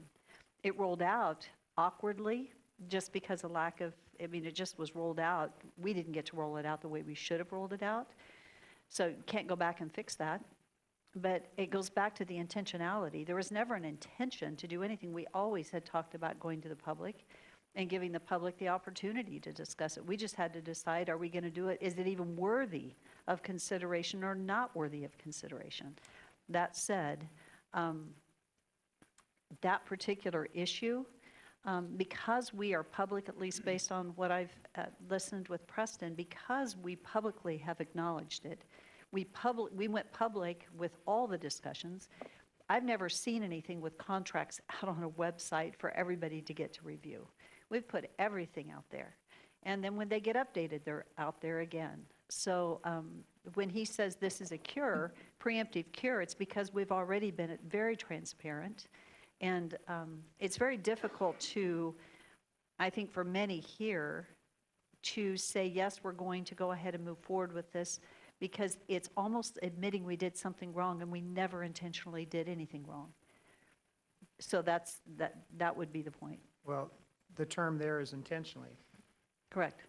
So whether we did something wrong or not, we haven't acknowledged that we've done something wrong, which has led to the appointment of a special prosecutor. Is that correct? No, I don't. You're saying that because we didn't acknowledge we did something wrong, it was led to that? Yeah. No, the accusation led to that. Just having an accusation led to the appointment. He had to conflict it out. Okay. So it has nothing to do regardless- with whether we acknowledge or don't acknowledge. It went to that. So regardless, there's some legs behind this thing as far as moving it forward. It just happens to be in Twin Falls, not in Caldwell. Because Caldwell has a conflict of interest. No, Caldwell does, I know that. Right. So the prosecutor, especially the appointment of that special prosecutor, moving this thing forward, all I wanted to ask was, have we received any correspondence from the special prosecutor appointed to investigate these allegations? And we haven't seen anything in writing. It sounds like it's only been over a phone call. Correct. With the exception of asking, would our proposed resolution that's before you tonight, would that remove the investigation and call it off and close the case? He said, your resolution is satisfactory. I'd like to see that in writing. All that to say, because it does say in that same statute, failure to respond shall be treated as a denial. And when we're saying we're not accepting the fact that we did something wrong, that's basically saying that can be construed as a failure to, all I want to make sure is that they can't come back later then under the same statute and say, all enforcement actions shall be stayed and during the response cure period, but may recommence at the discretion of the complainant after the cure period has expired. So this isn't a done deal yet, and I'm not sure. I've heard from one person that there might even be another allegation coming forward, and I hate to hear that because it just keeps dragging this down. I've got plenty other things to do with my time than this, so, but I want to make sure that we're doing the right thing. And this is not politically motivated by any means. Okay.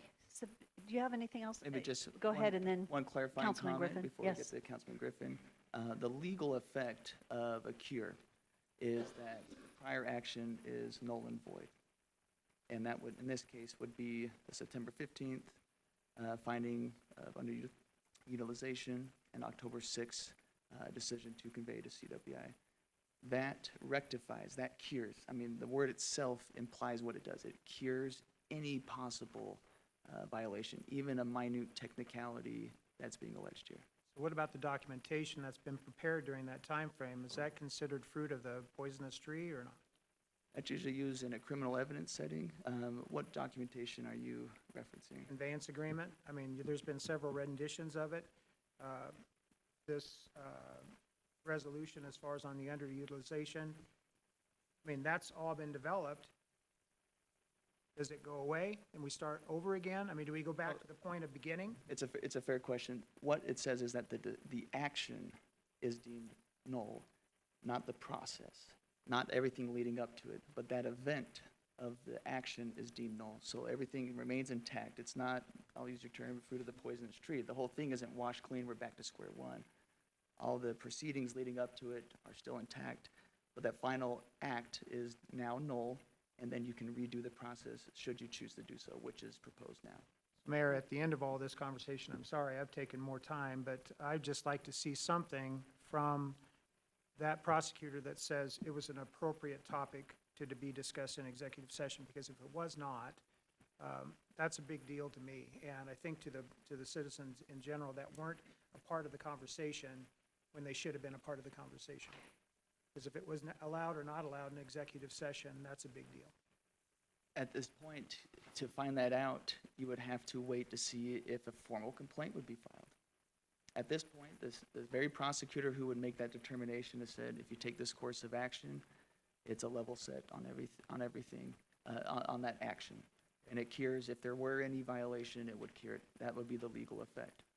And so we're going to get something from him one way or the other. If we cure tonight, then there's no need, he will not proceed with the further investigation. When do we get that letter? If there isn't a further investigation? If there is a further investigation, Wednesday? if there's no, now remember, this is if there is no cure tonight. For whatever reason, it doesn't pass or it's continued. Idaho statute says that there's 30 days from the date of the action. If an enforcing agency is to commence its action of undermining what we did, or if there's facts sufficient to file a complaint. That would be Wednesday the 5th. That would be the 30th day. To date, we haven't received anything, which I think says something. Councilman Griffin. Thank you, Mayor. I'm going to try and avoid him and Han through this one for a second. I think rather than jumping on the dog pile, I'm just going to take my time because I think there's things I agree with from everybody and things I disagree with on a number of issues as well. When I came on council, now I'm going to give you the big speech, so fall asleep if you'd like. My big issue was trust in government, and it has been from the beginning. I've talked to people on this end and this end of the spectrum. When I got elected, I got Democrat votes, and when I got elected, I got Libertarian votes. But the big thing was I wanted to be transparent in the process. When I received the letter, I was shocked by the accusations and appreciative of the courtesy notice to be able to say, well, what direction are we going with this? From my perspective, and I think from a number of our council members, 5 that I heard from, we've never taken a vote in executive session, a formal vote. And I think there's definitely been the, well, what's the idea? We're not going to have staff keep searching out if we're not interested in moving forward at this point. I know for me personally, and I've heard it from a number of council members, they say, I'm okay to move forward, but I reserve my right for a vote when it comes to public hearing. This issue specifically, I said it multiple times. And as you heard, I never made a decision before I got to council. And some people say, well, Sebastian needs to put a clown nose on because his circus act was pretty good. His word means nothing. That's public perception. This whole process, I think, has diminished public trust in government, which is very unfortunate to me. If you do trust my word, and I hope some of you do, because I know a very big majority of y'all, you might not agree with me politically, you might not agree with how I approach things, my age, my speech, however I go about it. I think you can trust my word that this council did not do anything with the intent, and that could be a key word, or knowingly that we were violating. We were not taking votes to try and be deceptive. We were not taking votes, period. When we tested the waters, you could say we tested the waters, it was to know what direction do we want to go? Are we interested in continuing negotiations on this or this item? Dispatch fees. No, let's just end it. Or, yes, let's continue, but I reserve my right to vote. That's been the process the whole time. I am leaning into the camp as well that tonight I don't know that there's anything to vote on because we do have the option, and it was stated, and it is in code, that we can be self-reflective on an issue. I'd prefer to wait till Wednesday. I would like to see something in writing that says this is what you're alleged to have done, this is your procedure to cure it. And then we can go from there. Because right now, I think this just adds more logs to the distrust fire, and that's unfortunate. I know the integrity of every council member, and I speak for every council member all the way down. Their integrity's in check. They all are trying to do what's best for y'all. They're all trying to do what's best for the electorate at large in Nampa, the frequent flyers and those that never show up ever, and say, how should I be voting on this issue? So at the end of the night, once again, I always feel like I'm on a soapbox. It's just have grace for the process. I can understand as well why there's distrust in this, and that's unfortunate. I think we really tried our best to make this a transparent and open process. I've had phone calls directly with many of you about uneasiness on it, and just at the end of the day, try and state this is going to be fleshed out. That's why we didn't agree on contract terms last week, because we didn't feel it was best for the community, and that was a 6-0. So I think this is hyper-focused. I hope that after this process and whatever action we take tonight, you know that we're trying to do what's in the best interest of the citizens of Nampa, from this seat to lower taxes and to make our routes a little smoother. And we all have our things that we get hung up on. So I'll stop there. I think just at the end of the day, public perception is what I think is most important. So if the route is the cure tonight, then so be it. I don't think that actually helps public perception. I think it just strengthens an argument that we did something wrong, and I don't feel that we did. And when we are proven to have done so, then we can correct it, because I know that's the eagerness of this council. If we did something wrong, let's go back through the process. Thank you. Councilman Reynolds? Did you want to be last and say something? Madam Mayor, I was going to let Victor answer my question about why he thinks we need to recuse ourselves, Councilman Bills and I, and then I would like to respond to that. Okay, thank you. Councilman Rodriguez? Okay. I have a lot of notes here, so I hope you'll indulge with me. You know, ladies and gentlemen, from the get-go of this council, going through the whole process of what to do with the Fort Idaho Center, I've always said that it should have been gone through, it should have been checked with you. Always have I said that. And after all the back and forth and all the decisions that have been made and then backtracked, for example, I asked for an appraisal, and 30 days later, it's over, because no one applied for that. And it was supposed to go to Oakview Group. Well, that's the kind of stuff that I'm referring to. And David, maybe you forgot that when Mayor Kling was asking for a thumbs up or a thumbs down, that you were told this is an election year and you better think about it before you decide which way you're going. I think you forgot about that. Who said that? You saying I said that? That's No, you didn't say that. You were told that. You were directed that by another council member. Did you forget that? Can you state which council member? Because out of all the ones that didn't want to jump on the dog pile, I'm about to, because I don't believe that was said. Randy Haverfield told you, remember, this is an election year, and you better think about it. Did you? I don't remember what your response was, because you sat there looking at him.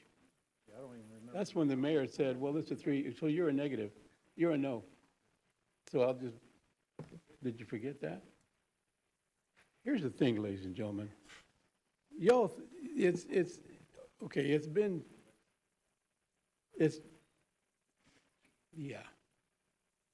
said that it was a political thing. It's never been political with me. I haven't said that. What I said a long time ago was back in January, February, and March, and April. That's when I started bringing up these issues, and I have brought these issues up several times, and I even at one time kicked out the employees and just let the mayor and the council in there with me. And I said, you have to stop doing this. No more thumbs up, no more thumbs down, no more direction as to how you're going to go with this. And even before, as I said, even before we had a public hearing on it, that we we had a executive session on how to vote, I mean, not how to vote, what direction to go to because of legal statutes. All right, well, you know what, maybe a directed where we should go is okay, maybe that's fine, but you know what, here's the thing. If Dale, did you not say in executive session that you were going to go talk with Trump, President Trump of BSU about a piece of land that that CWI had? Did you not say that? I mean, not the real Trump, that President, well, I'm sorry, President Trump, not Trump, and BSU, because you wanted that property. And you know, let the process go through. Let the process finish itself.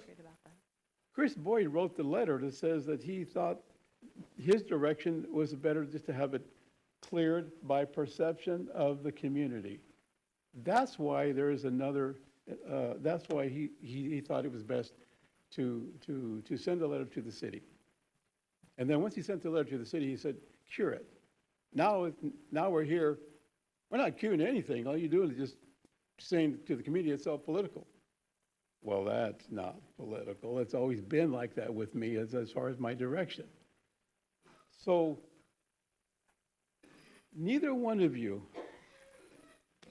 remember when I said 3 times to the council, you have to stop doing this. You have to stop, thumbs up, thumbs down, and you have to stop saying how you're going to go with this. And at one time, and I'll tell you again, neither one of you said, right before we were going to come out and have a Fort Idaho Center, that we had an executive session and discussed what legalities there was and what direction.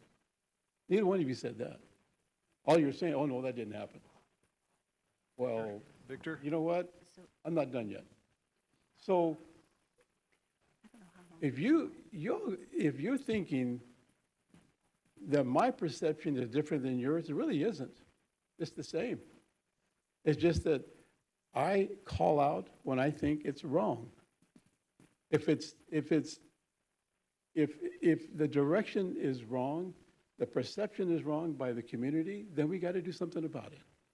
Let the community see what we did, what we have here, and they decide for that.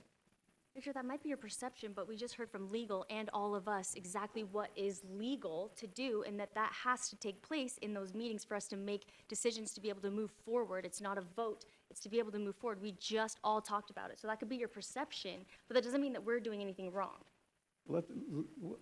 So I guess I'm going to pause right here. It is late. It's 6:45. We have not started our public hearings yet. And so I'm not sure how long to keep this going on. So, Councilman Madam Mayor, Haverfield, yes? do that, we're at council. Okay, you have an opportunity to respond, and then we're going to pause, and we're going to figure out how to stop, because we could go on all night on this, because obviously, we don't agree. And there we go. We don't agree. And I am going to say one thing. Just because you don't like a decision does not mean someone did something wrong. And that's the problem here. If we think that you don't like a decision or someone doesn't like a decision, then the next step is we get to accuse you of doing something wrong. That's not who we used to be. You used to own it. You know what? If the majority vote was there, that doesn't mean you did something wrong just because you don't like the answer. Councilman Haverfield? Thank you, Mayor. Victor, I'm not sure what conversation you heard or overheard, if it was an executive session or out in the parking lot. When I've talked to David in the past about running for re-election, there were certain items that I told him that would be hot topics and to be prepared for. One of them was the Fort Idaho Center. If that's in the context that you heard, I could understand that. I'm not sure what your even reasoning was for saying what you said about what David did. That was an executive session, Randy. Pardon me? That was in an executive session. And again, we're not supposed to be talking about what goes on in executive session, but yes, there have been conversations that we've had in the past about topics that would be agenda topics coming forward. Now, he's the lucky one not having anybody running against him. I've got half of Napa running against me, so, and you're one of them. So I hope that you were not politically motivated in making the statement that you made, but the reality behind this is we agree to disagree. there are times. And we've agreed to disagree quite a bit. So all that to say, any direction that I would have, or anything I would have stated to David would not have been to try to persuade him one way or the other. It would only be to alert him that that would have been early on in the process, a topic that would be up for consideration and a hot topic. So, Mayor. So I think at this point, we need to make a decision if we want to postpone a vote, what we want to do. Councilman Reynolds? Madam Mayor, I have a couple things I would like to say to Victor. I don't know if it's really worth my time, but I would also like to make a motion. Would it be okay if I addressed one issue? It's short, I promise. It's a statement. The mayor and I did have a meeting with Dr. Trump at Boise State, and it was before CWI ever even came up. And what it was about was we were looking for a place for a substation for our PD. Boise State owns 50 acres out here by our property, the Fort Idaho Center. We thought that would make a great substation. And so we went and talked to President Trump about possibly having Boise State let us either buy that or give that to the city of Nampa. That was a discussion we had. Boise State had been talking about getting rid of that property for a while, and Dr. Trump had moved on. So that's exactly what happened with that. It wasn't an executive session. Mayor and I went over there together and had a meeting with her. So just to clear that up. So I would like to make a motion to continue this item to a date certain of 11/7, which is Friday. Second. Okay, it's been moved and seconded to continue this action item 5.5, the declaration, to Friday, 11/7. Does that also include 5.6? Probably. Do you want to include Yeah, 5.6? I would include 5.6 as well. Okay, so the motion is to Yes. move 5.5 and 5.6 to date certain of Friday, 11/7. Question. So that would be a special city council meeting that would be on that date. And that's pardon me, that'd be allowing Twin Falls attorney a chance to reach out to us. So you think you would have enough information, and is the public okay with that, I guess, as well? I'm just wondering why we wouldn't just postpone to our next council meeting, so that it's an evening type meeting, unless you're thinking that this would be an evening meeting. This is probably an early morning meeting. That's usually when we're most available, is first thing in the morning. Does that work? So early morning, 11/7? Okay, Yes. so I'm seeing it does. Okay? So an early morning meeting of 11/7.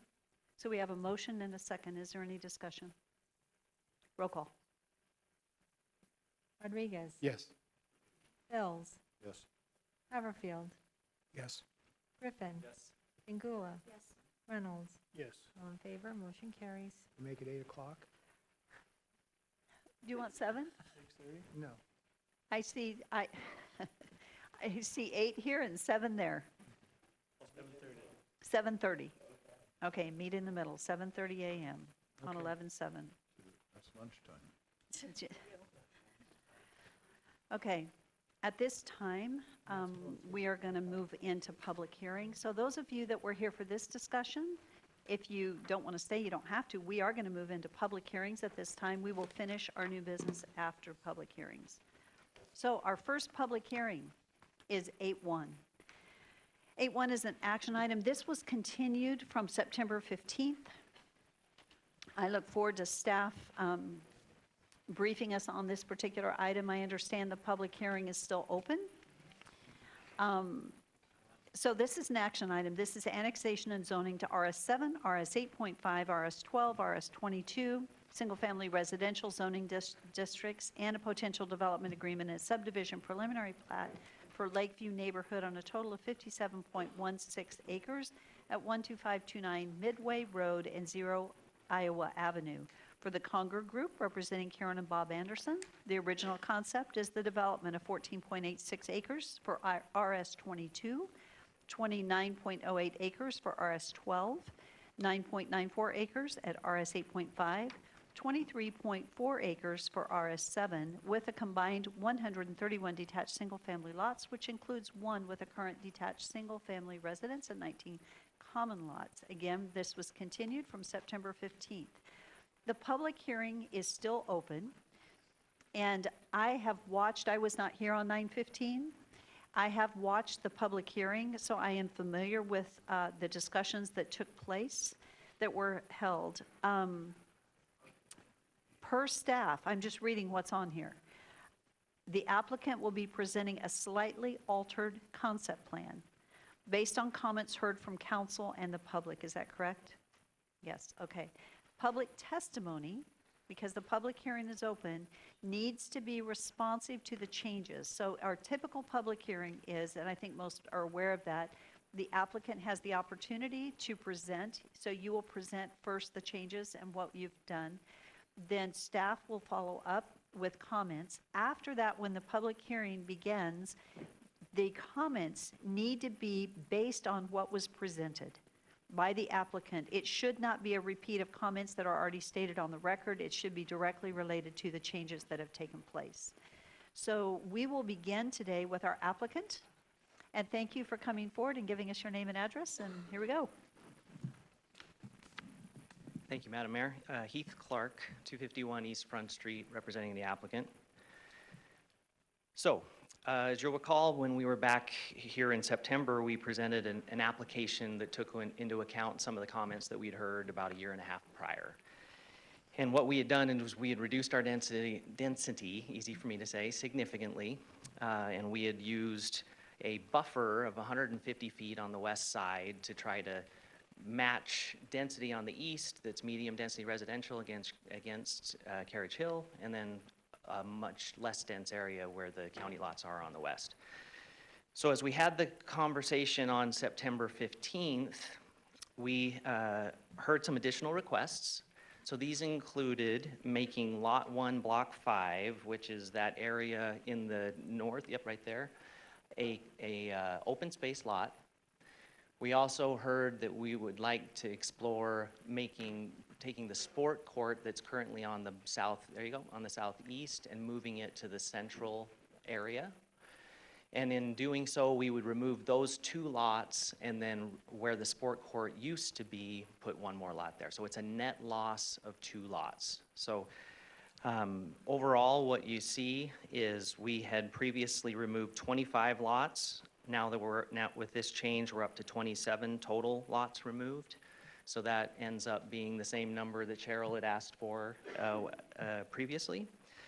We've dramatically increased our open space from our original application, and now we're all the way above 25% open space. And we still have that massive buffer on the west side. We think that we've done everything that's been asked of us. We have an excellent mix of lot sizes, as we discussed at the last hearing. As we also discussed at the last hearing, traffic's been studied, water and sewer are immediately available at the site. So we feel like this is a good change. We appreciated the comments primarily from Councilmember Bills, and so we would ask for the City Council's approval. Thank you. Okay, Council, do you have any questions for our applicant? Mayor, I Yes. apologize. Just procedurally, were we supposed to allow public forum, the 5 individuals prior to hearing this action item, or we were just going to go after? It just dawned on me now, so thank you, Shar. Never mind. No Right, questions. Standard public hearing process with the applicant followed by, oh, public forum. I'm sorry, I forgot public forum. So did I. We'll circle back. Thank you. I'm so sorry. That's what I was meaning. Thank you. Oh, I see what you're saying. Thank you. I totally forgot. So at this point, we're going to continue to move forward with public hearing. Excuse us. Not a problem. Thank you. Okay, so with that, do we have any questions from council for the applicant? And this is not the time that we get into the discussions about what we think. It's, do we have any questions before the staff comes? I don't see any questions. Okay. As you know, we will have you back. Thank you, Madam And so Mayor. you can listen, take notes, and we'll have you back as we close the public hearing. Thank you. Thank you. Christy? All right, thank you, Mayor and Council. Christy Watkins, Principal Planner for the City of Nampa. he stated what all the changes were and what we're here to talk about tonight, so I'm just going to kind of go over a little bit of history. In September, after the public hearing was closed, council made a motion to approve the project. The result was 3-3. Council at that time then determined that they would not be able to come to a decision, and they did not have anyone here to break the tie. So they reopened the public hearing and they continued it to November 3rd, tonight. Part of that conversation also was to allow time for Canyon County to hold their public hearings to confirm the area of impact. That hearing has been continued to Wednesday, November 5th. We're kind of leapfrogging our hearings. State code does allow for annexation of a property when it is contiguous to the city limits, regardless of whether or not it falls within the impact area. So those impact area conversations likely will not affect a decision that could be made on this tonight, because state law does allow you to annex outside of the impact area. So he stated what the changes were. I showed them here on this slide as well. On this one, this is just kind of a comparison of the overall area so that you can see the different developments that have been either approved or are in existence and their relationship to the wildlife refuge. You'll note that Deer Flat Ranch, which was just recently approved, is right there at the refuge.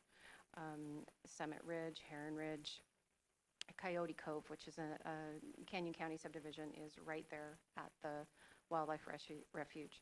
Lakeview then is separated from the refuge by some acreage lots that are in Canyon County, and then also provides that buffer.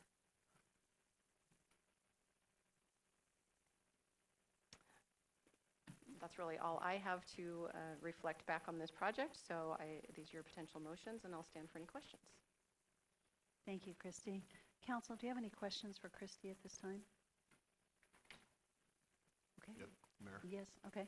So Christie, back to the slide, the big area. So is Lakeview encroaching any further than some of the other projects that council has approved? Encroaching into the wildlife refuge itself? Right. No. It's not encroaching into the refuge. And it looks like there's a county subdivision. Between Lakeview and the refuge, there are county lots. Yeah. Okay. Deer Flat has, I'm trying to compare density to Deer Flat, had some larger lots, but otherwise had some pretty, they were RS4 on the lots up against Midland, as I recall. Is that correct? Sorry, I think their lowest one was RS6. Their No, there was smallest some lot size RS4. was RS6. I think there was some RS4. Okay. And those would be right up against Midland. So I'm just trying to look at distances and so forth. I'm trying to compare between the two, what we've taken action on prior and what we've asked for these guys to correct. So thank you for showing that. Sure. Any other questions? Okay, Christy, thank you. Okay, so this is a public hearing.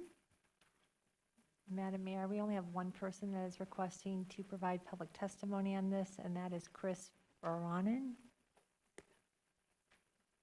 Good evening. Thank you for sharing your name and address, and you'll have 3 minutes. Sure. Good evening. Chris Ryan, 4219 South Raintree Drive in beautiful Nampa, Idaho.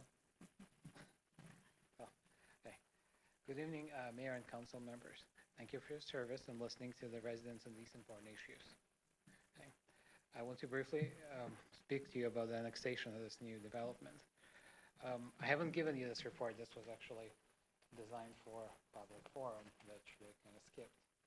This is a feedback from constituents about all kinds of issues. And Could you repeat what you just shared? Go ahead, pull that mic up just a bit. Thank you. I haven't shared with you yet this constituent feedback report, but I will during public feedback later. Okay, well, this is the public feedback right now. Okay. Sorry, Well, in that case, if you guys would like a copy. Oh, I see. Thank you. May I ask a point of clarification? Does that letter pertain to this application? No, Or is it, it- okay, then, It does not. This is just constituent feedback. okay. Okay. Yeah, it doesn't. So anyhow, Separate issue. people understand that housing is needed. No one is against the growth itself. But the roads, traffic systems, police staffing simply haven't kept up with the pace of growth the city has. You guys know it yourselves. On top of that, impact costs are being often passed on to existing residents, which many do feel unfair. Now, I don't know if it's relevant to this, but I got a lot of that feedback for the last 3 months. Okay? Before approving more annexations to the city, this one or any other ones, many residents are asking to consider that we need better roads, we need more police officers, and we need to fix our impact fees. So I'm not asking you to stop the growth. I'm simply asking you to promote more responsible, sustainable growth that protects the future and current residents. Like I said, I've spoken to a lot of people, very unhappy people. There's a lot. Now, I'm not saying you should stop this development, but please do consider those things that I've mentioned. Thank you very much. Thank you. That's Thank it. you so much. Appreciate it. Thank you. Okay, we don't have anyone else signed up. Is there anyone here that had intended to testify? Okay, so we'll let you go first. Mark, you go next, and then we'll go the beige sweater and then the red sweater. So we'll just go that. Thank you, Mayor and members of the council. There's a lot, I think, to be liked about this I'm project. sorry, can you David. please state your name and David address? Taney, 12232 South Hunters Point Drive. I come here so often, I think we just know that. But as I was saying, there's a lot to be liked about it.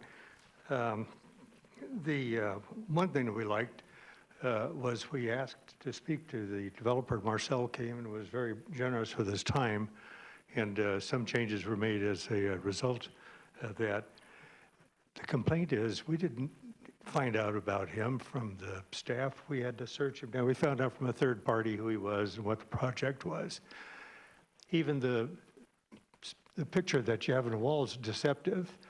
A good significant part of our subdivision is identified up there as Red Hawk Golf Course. Our subdivision is virtually adjacent to this project.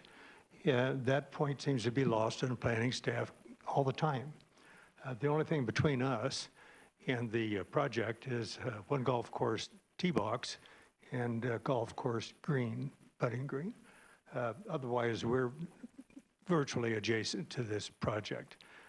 Because this is the first thing that's going to happen along Midway, adjacent to the approved Southwest Napa specific plan. I mean, you've got another 10,000 homes that you're going to be building between this location and Karcher.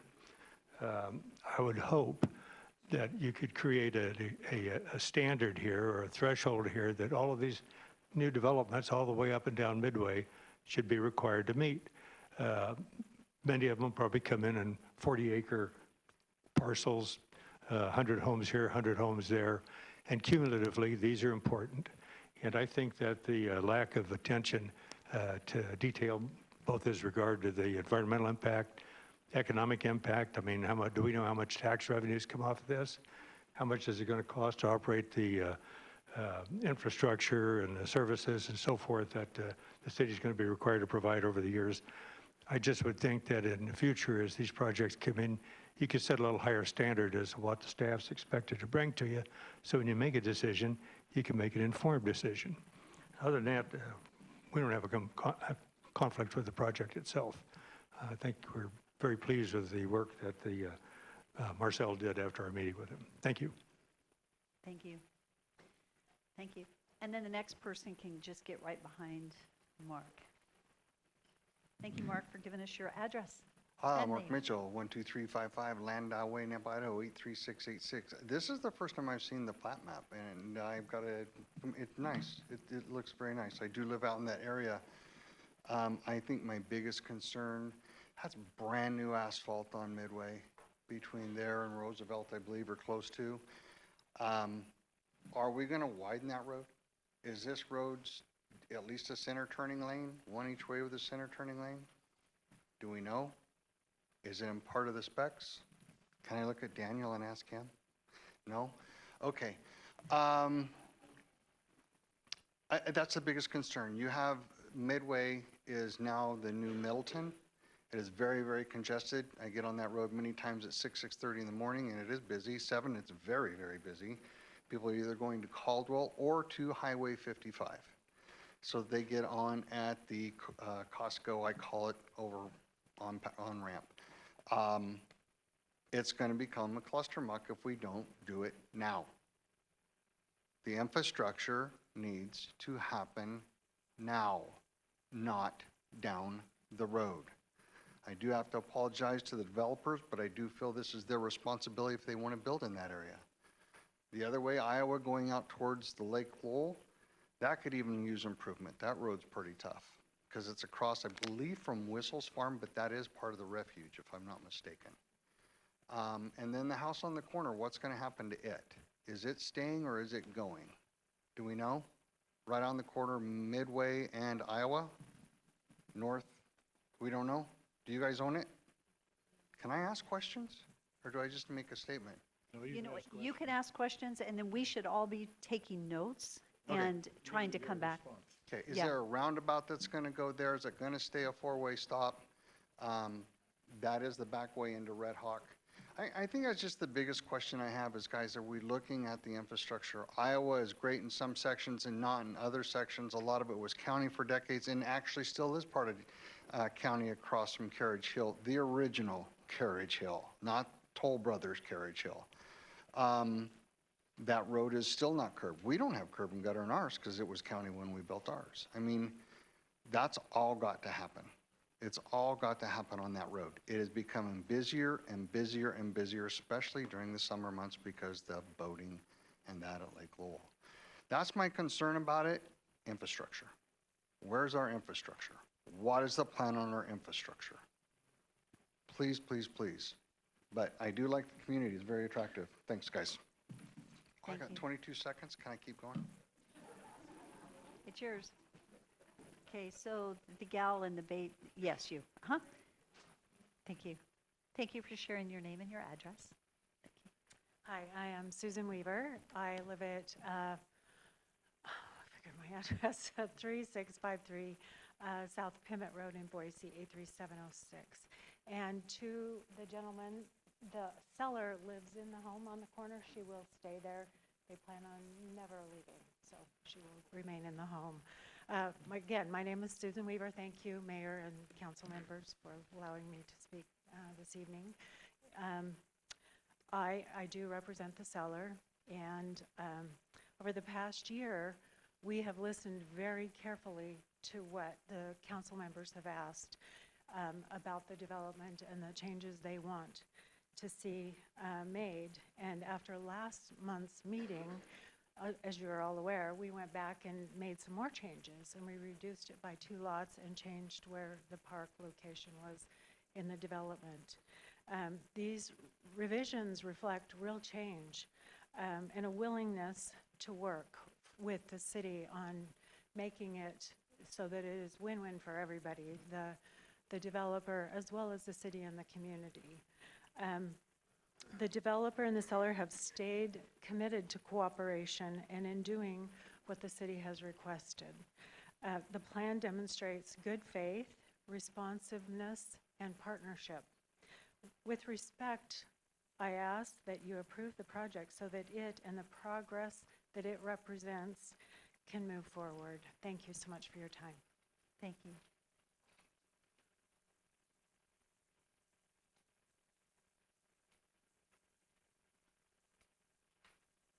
Good evening.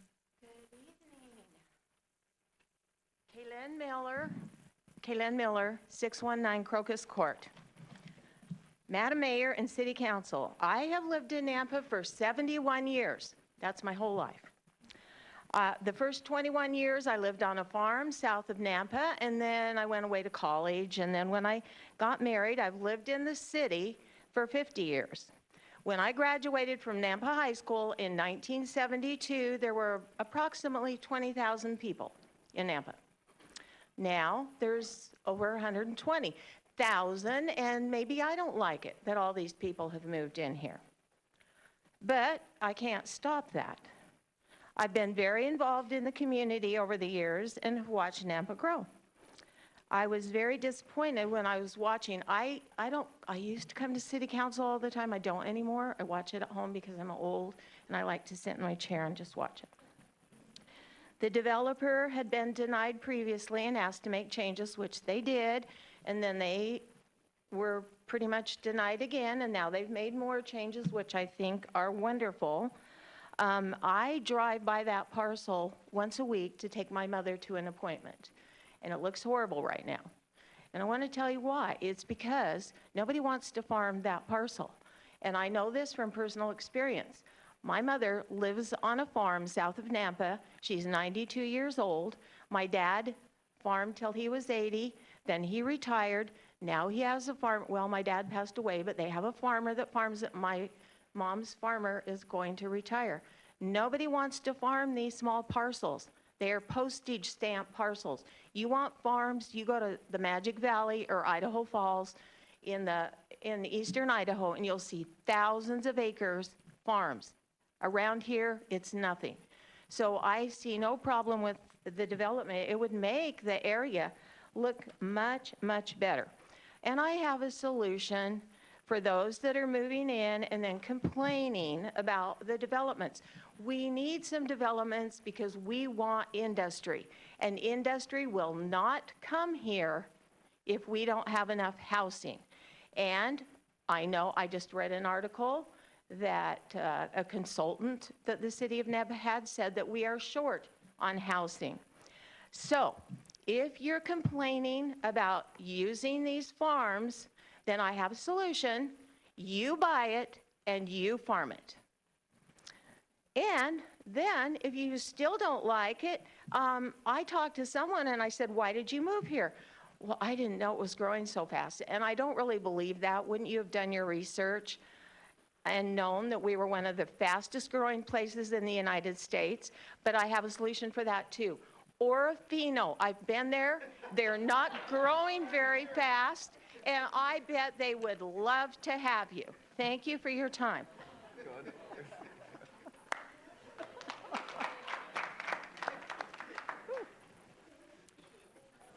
Thank you. Is there anyone else that would like to testify? Jill Hallows, 603 West Crimson Loop. I just kind of have a question. I understand that there's a gravel pit just north of this project. So I'm putting myself in the position of a home buyer buying a lot facing that gravel pit. And I'm just wondering what the developer has planned as either a buffer or something to help that person buying that house from noise and dust and light that's going on in the gravel pit, and whether or not there's going to be some sort of a fence, a wall, or space between. So that's just kind of a question that I have. Thank you. Thank you. Is there anyone else that would like to testify?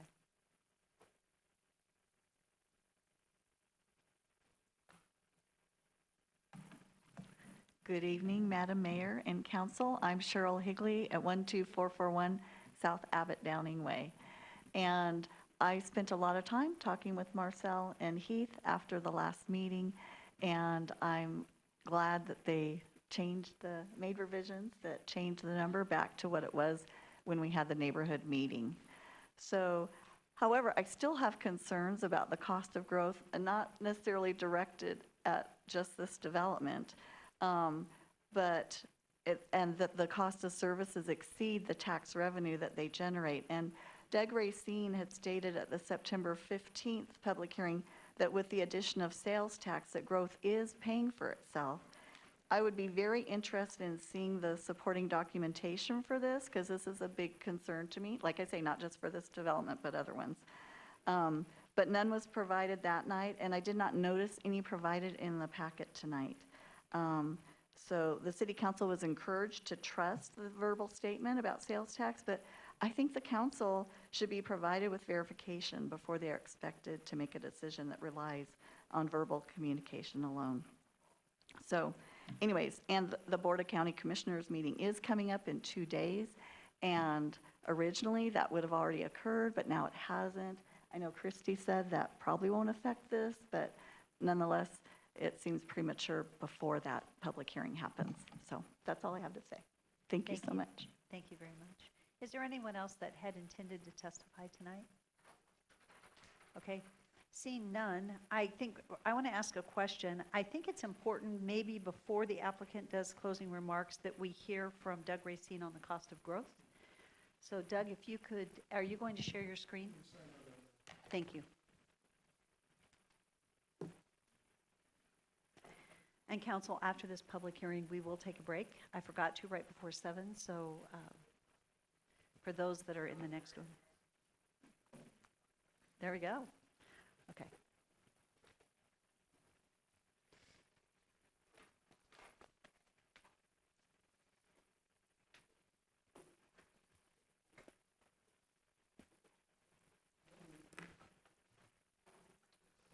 Let me make this a little more readable.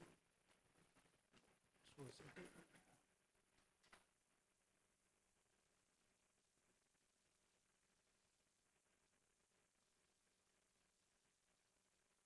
Is that legible out there? Okay, good. So what I've done is looked at the number of parcels in the unit. I've reviewed this with Rodney and others. And essentially for this particular subdivision, there's an estimation of a property value, just the value of the lot, around $57,000 per lot. A home value on top of that would be about $440,000 for an average home. That's pretty close to the average in Meridian. Some of these homes will be higher than that, some might be a little lower. So you'd have a total lot value of about $497,000 for 129 lots. That's a total of $64,206,009. Now, the average residential population per home is 2.67, so we'll use that here. So you might have a total population increase of 344. And I'll come back to this in just a minute. When we calculate the exemption impact on this $64 million,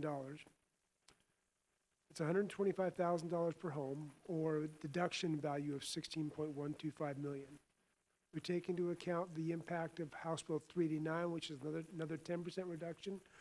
We would have a net taxable value of about $41.66 million for all the properties in that area.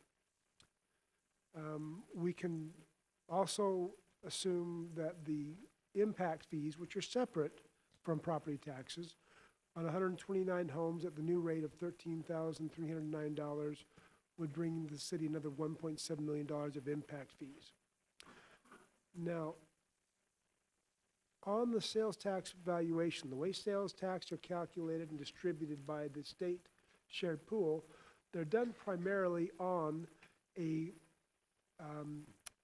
population basis. There's some time lag in how they calculate the population and when they change it, but every community in the state gets property taxes allocated out to them based on their population.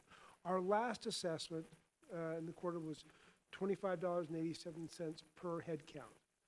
Now, factoring in that maybe not all of these 344 people are brand new to the city, maybe some of this is transitioning to another city, or the other cities will grow as fast as we do.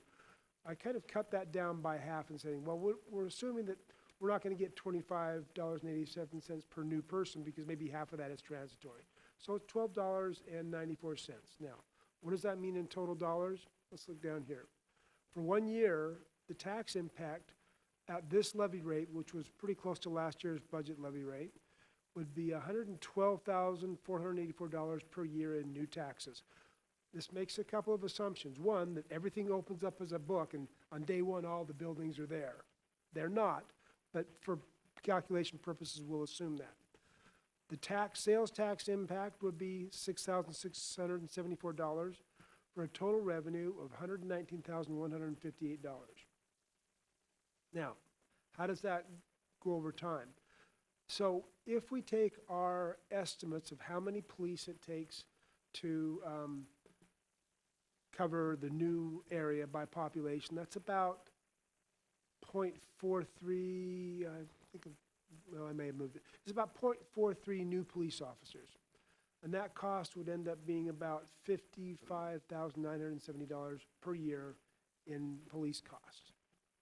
So we've got $119,000 of new revenue.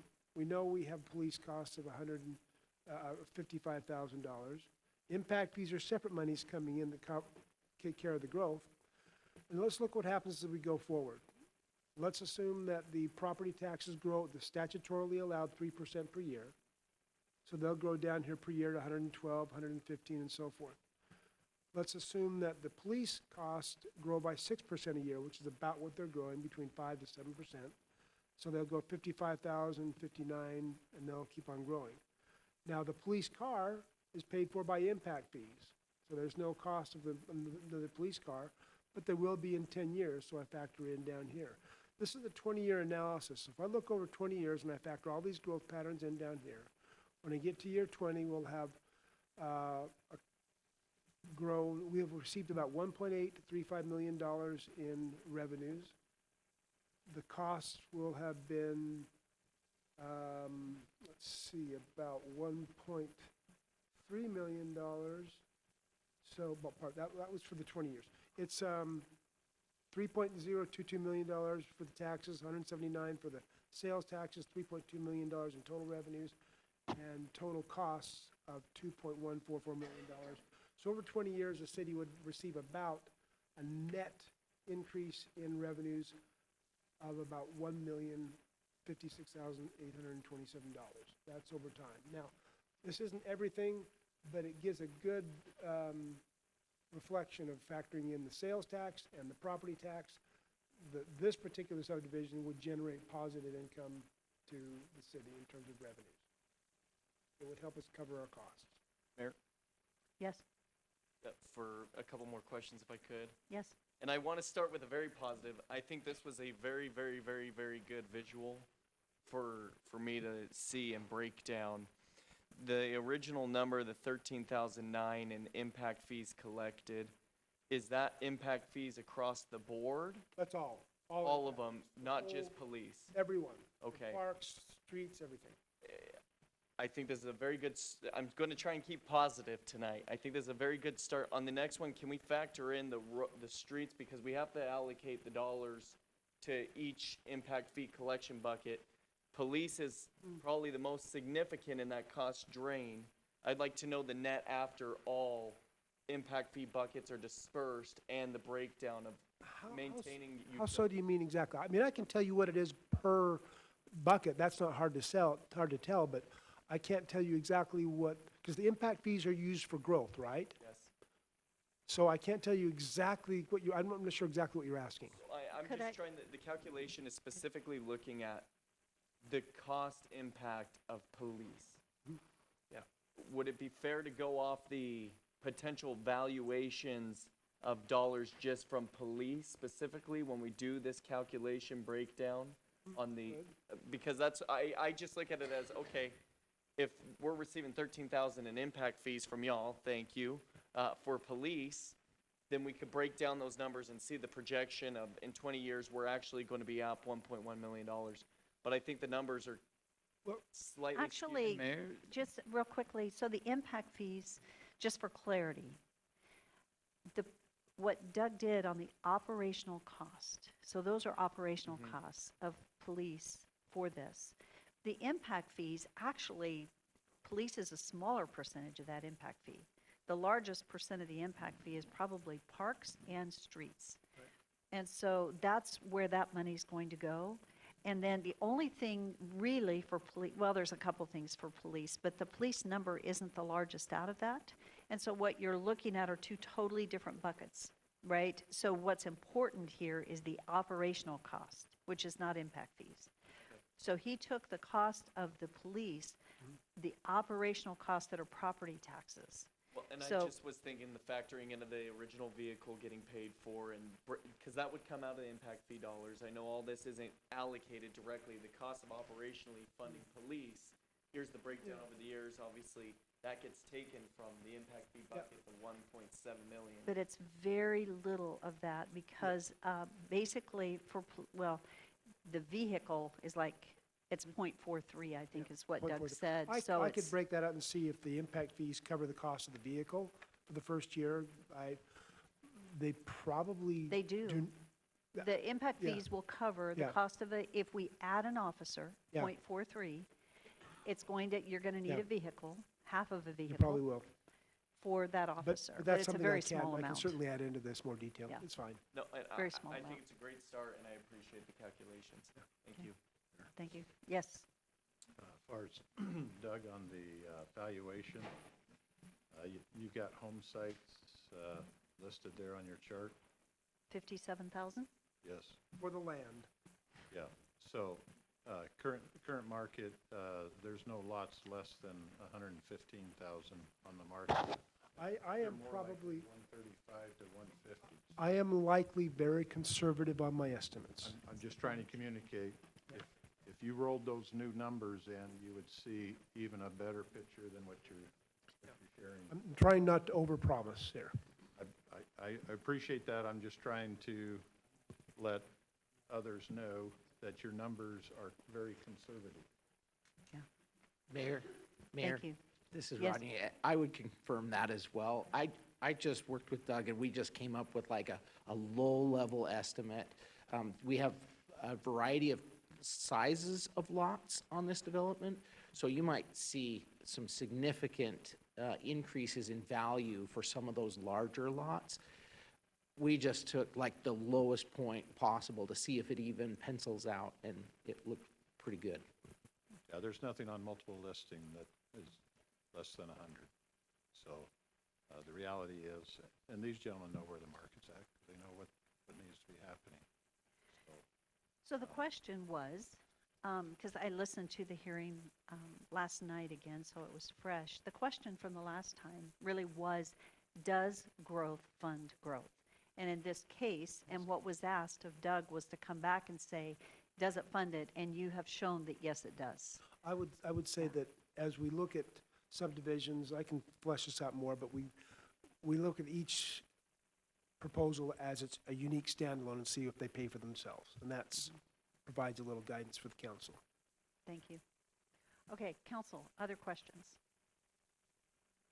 Do you have, okay, so if there are no other questions like this is an opportunity for our applicant to come back and provide closing remarks. And I know there were some questions, but most of it is not, well, maybe there was a question for you from Mark Mitchell. Most of it was infrastructure. But Yeah, and if I could have yep, you got it, Chrissy, thank you. So Heath Clark, 251 East Front Street in Boise, representing the applicant. And so I'll just kind of go through in the order of the folks that spoke.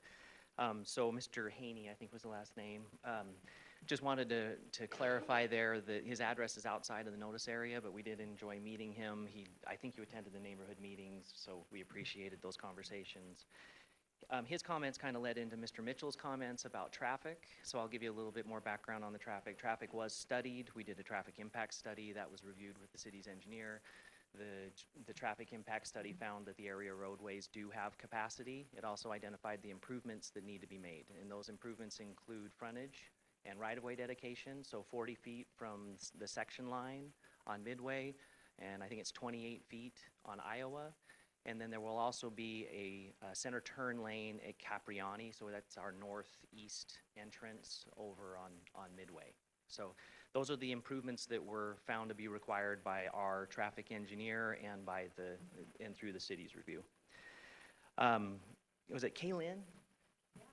I would love to see you at every hearing, I'm just going to say that. With regard to the rest of the infrastructure, I did want to just emphasize two things. One is that in addition to the roads, sewer and water were heavily studied. Your engineering department identified that sewer and water have capacity. That sewer and water is right on our eastern boundary.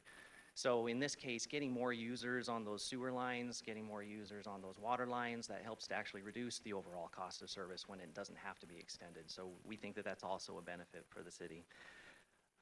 We did look at this question of the gravel pit. So the gravel pit's on our north side. I think there may have been an impression that our fence was just sitting on the edge and was going to teeter over into a vast pit below us, and that's not in fact the case. So the black line that you can see is the property line, so that's where our fence would be. In between our property and the gravel pit, there's a driveway, there is an existing home, and then that red is the toe of that slope. So we think that, or the top of that slope, excuse me, so we think that that is really well taken care of. I think the last thing that I would just say really quickly is that I agree with Christy on the area of impact question. And so I just wanted to emphasize one thing real quick. So the area of impact is, as the council knows, and maybe this is for the larger benefit here, is an area where the city, are given, a kind of special of authority in areas that would otherwise develop in the county, right? You have the ability to have, through an area of impact agreement, the ability to speak to and then have certain of your ordinances even imposed on county applications. That's what an area of impact does. In this case, what is being discussed is whether the area of impact boundary needs to be ratified, and that is as a result of the legislature's recent actions about areas of impact. And what they wanted to do was to make sure that it still made sense for the cities to have that ability to speak to those applications that would otherwise just be county applications. What is happening here doesn't change your ability to comp plan, and it doesn't change your ability to annex. So we think that those questions are answered. We stand in support of what the city has done. We think that your staff put together a really detailed, excellent submittal to the county to establish that your area of impact, which was just recently established not too long ago, is correct, and that you are going to develop into those areas. So we believe that the city is well taken care of on that, and we think that Christie's comments on that were very accurate. So with that, I will be happy to answer any other questions or otherwise wrap up. Thank you. Yes, Councilman Haverfield? I was looking, can you go back to that aerial view of the pit Oh, okay. that you just had there? This And one? there appears to be, I'm not sure if it's called Lowell Court or Curve or whatever it is. There's an access point going to the north off of the northwest corner of the property. Where does that go to? Councilmember Haverfield, I think you're talking about this on the east side, kind of the It's on the top west side. west side. Yeah, you've got, I'm not sure what that is there, but, yeah, it looks like a pump station. There's a continuation of the roadway that terminates at the property line. Okay. Yeah. Yeah, so if you Are you go talking about back this? to, Oh, okay. Yeah, that's just to access the pump station, Councilmember Haverfield. well, it appears that it's set up to be a continuation of that roadway to the north over your property line. Is that the case? Or is that pit in the way of being able to continue that road? That pit would be in the way of being able to continue that to the Okay. north. So, okay, well, that answers that question. Thanks. Thank you. Are there any other questions? I do have a quick question. How long before you anticipate the build-out of this and to actually get started? Yeah, and I'll let my client tell me if I'm way off on this, but we would anticipate the first residents within about 2 years. Okay. And overall build out 7-ish, 8 years, somewhere in that range. Thank you. Are there any other questions from council? Thank you very much. Thank you. Thank you. I do want to say, as we're done here, there was one of the questions that came forward, it really had to do with infrastructure and roads. And I don't know what the plan is on this road widening. Crystal, is this currently Highway 1 or 4? Mayor, I will actually take that one. You will, okay. This midway in this area is a collector on our functional classification map. So they will be required to do full curb gutter sidewalk pavement widening along their frontage. Okay. And whose highway district is this? So this is, if I remember correctly, this is the boundary between Canyon, or Highway 4 and Nampa. Let me, Thank you, Crystal. This is Highway 4. Okay. So, you know, the question and most of the discussion really has to do with infrastructure coming late, right? And it's the way it is in the state of Idaho. Unfortunately, this is the legislative fix as much as anything because our legislature, the way they're funding roads, puts us backwards. So we need, and we have been advocating at the legislature, we will continue to advocate, but it isn't something we can fix. However, one thought, and I'm just going to plant this, and it may be the inappropriate time, but the impact fee side, when we're collecting impact fees, at some point in the future, I would love to see us be able to dedicate the impact fees from this area to the road that's more adjacent to this area. We don't do it that way, but it's something that I think it might be worthy of consideration. Daniel, I see your face. You're probably going, Mayor, don't go there. Maybe that isn't the right thing to do. I'm just planting a seed. So it's something that we can talk about later. Well, you guys can talk about later, so just, yeah, it was discussed 10 years ago and it's still here, right? Okay. So with that, are there any other questions that would involve our applicant Mayor. before we close public hearing? Yes. So Daniel, I just wanted to confirm, you said that there'll be full frontage improvements along the eastern and the southern boundary roads? on both Midway and Iowa. Iowa is a local road, so they would do full curb gutter sidewalk pavement widening, and Midway is a collector, and they would do the same there. So is that an 8 or a 10-foot sidewalk? On the collector side, that would be a 10-foot sidewalk. On the local roadway, it's likely a 5-foot sidewalk. Okay, and then both frontages have a 25-foot landscape strip, is that correct? Correct. All right, thank you. If there's no further discussion that involves our applicants, I would stand for a motion to close public hearing. So moved. It's been moved and seconded. All in favor? Aye. Any opposed? Okay, this is an opportunity for council discussion and/or a motion. Mayor, I make a motion that we approve the annexation and zoning as listed on the screen for Lakeview neighborhood. Second. It's been moved and seconded. Is there any discussion? Mayor Kling? Yes. Just an observation. I went back and pulled up the markup that I had from before, and they hit everything that I had asked for. The only other item that I might have considered was the RS7 along the northern boundary line being an RS 8.5, but since it's looking over a gravel pit, I didn't think that it was necessary. So. Thank you. Mayor, just for comment, they likely don't like me, so I apologize in advance. I just go back to the comp plan, future land use map, and the Southwest area plan. I know it's before their time. All of those say this area was intended to be very low density. I like the incorporation and the diversity of this project, and I think it's great. However, just looking at the map, looking at the projections, what I think we need to do to preserve west of Midway, I don't think it hits the mark. I appreciate taking on some of my commentary. I know part of that, you're throwing a dart at a board that might bounce off, and I apologize, but I think it's very, very thoughtful that you removed the lots that you did to have those power lines over the top. I went and looked at Lone Star Ranch this last Sunday, and they have power lines from the exact same group going right through them, and they incorporated very well. They had a community garden, and so it does work. That does not give me pause. The only thing I go back to is what very low density looks like and what we're projecting. And it's neat, even on the future land use map, your project's already listed in here. They got a little plot line in there, so I think this is going to go through. Thank you. Any other discussion? Seeing none, roll call. Rodriguez. No. Chingula. Yes. Haverfield. I'm kind of torn on this because I don't believe that we've really hit the Southwest Specific Area Plan goals with this development as far as low density, but Mayor, I am sorry to interrupt here. I should have said this right before you started. This is outside of the specific area plan boundaries.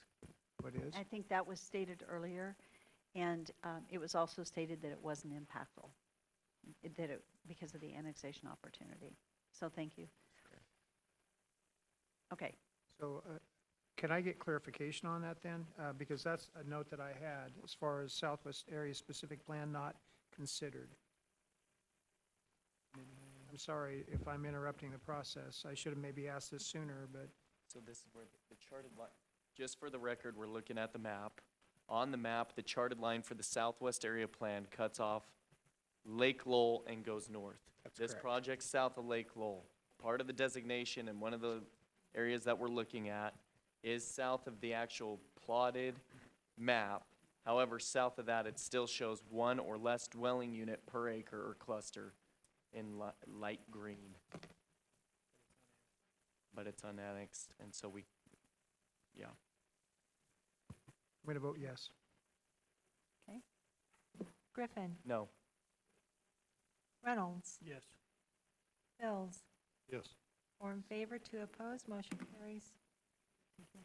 I have to say to Kaylin Miller, never met you before, and oh my goodness, we have, but I just don't remember it, but it's so nice to meet you again then. Thank you, Kaylin. Shout out to her. She was the attendance. Yeah. She had the deal with me 308 times my senior year. The attendance lady at Nampa High. Oh.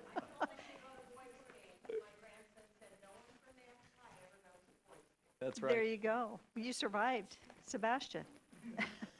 A lot of people. We a are lot of taking. We are taking a break, so we're officially recessed for a good 5 to 10 minute break. Thank you.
Okay, I think we're going to get started.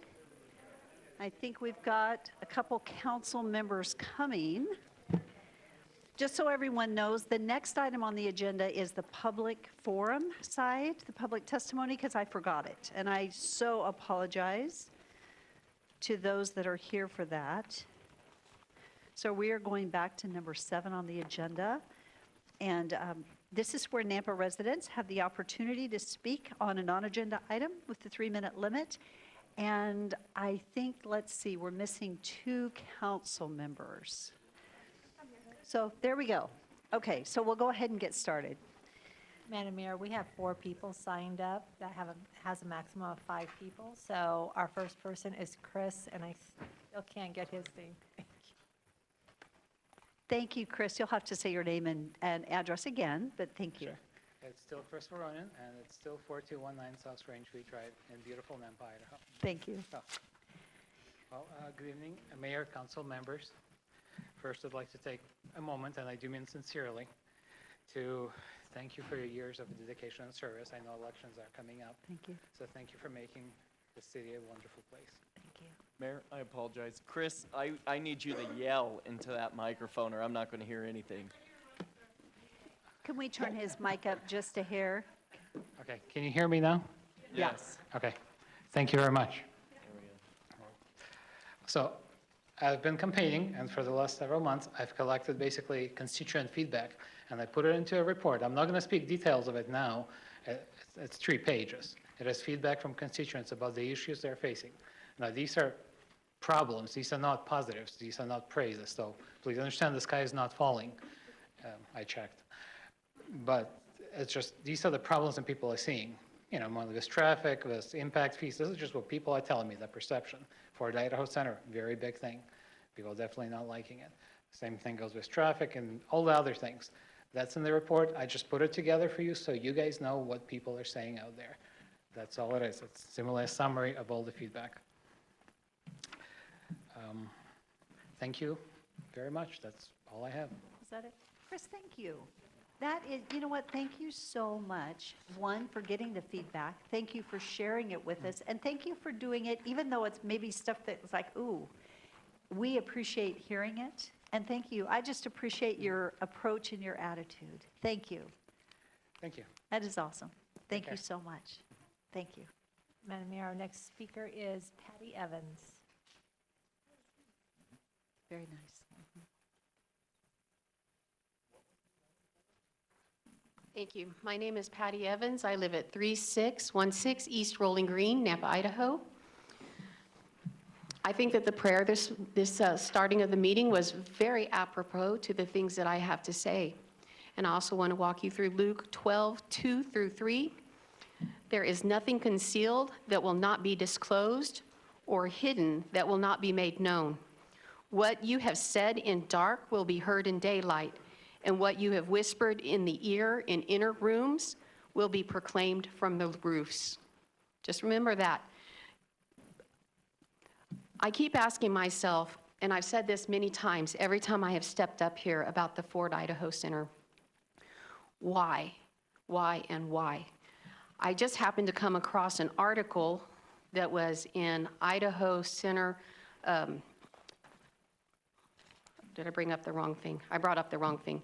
It was an article in Idaho Ed News, and it quotes the CWI president, and he says specifically that, first, he's not convinced that the Idaho Center is a perennial money pit.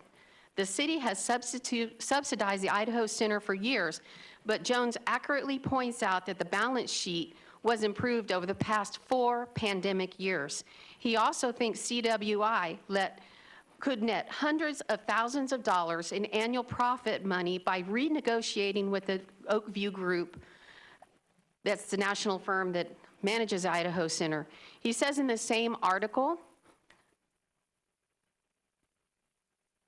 that CWI has several ways to pay for this deferred maintenance cost, one of which is the funds from the auditorium district, which we've been told by this council would not be available for maintenance.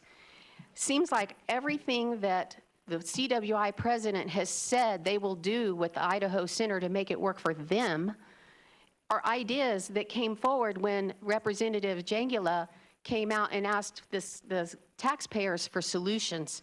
Every one of those things he's doing was brought forward to this council, and every one of them was met with, well, that won't work because, that won't work because. But apparently, he thinks they are going to work out just fine. I keep asking myself why 4 council members and the mayor want to ditch the Ford Idaho Center. Just dump it. There's people in this room that have been paying for that with their taxes since it was conceptualized. They own it. They own it. The taxpayers of Nampa own it. And yet you've come along and you said right away that, well, you know better than we do. You know. Let the taxpayers decide what happens with their assets, with their property that they have paid for all of these years. I keep hearing some things about land that's up north below the Boise River, that it is deemed Madam Mayor, Nampa territory, that the city wants to purchase. We do not need any more things that this city needs to pay for. We can't afford it, apparently, because we're getting rid of the Ford Idaho Center. You guys need to listen to the taxpayers, and you need to listen to what we want. Thank you. Patty, who did you hear that from about the land up north? I heard about it in this very room, in the October 6th meeting.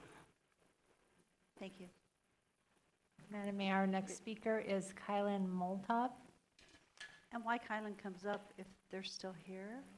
I would just like to say real quickly that I am so thankful that we don't have to worry about what is spoken in secret, because none of us are concerned about it, because we know our God and we know what was spoken. So we're not worried about it. So Madam thank you. Mayor. Yes, the next speaker is? Is Doris Phillips. Okay. Unfortunately, we were so late, they probably did not stay. So is that everyone? That is everyone. Thank you. Okay, so we are going to, this is for Nampa residents. Are you a Nampa resident? Okay, sorry. It's just Nampa resident.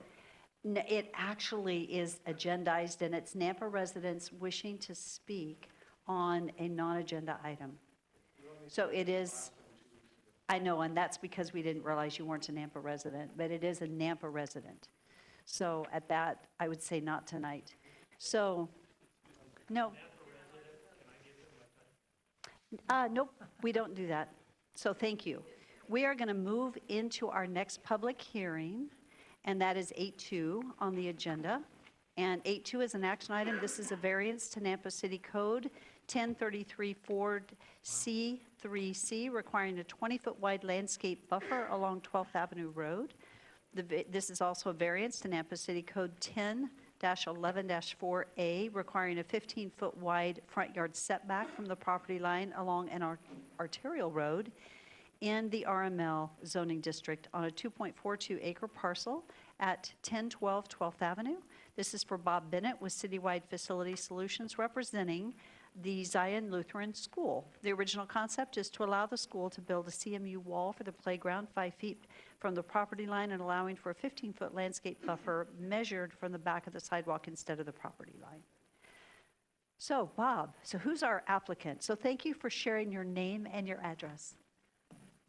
Yes, Joshua Swigert, 16346 North Blueberry Court, Nampa, Idaho.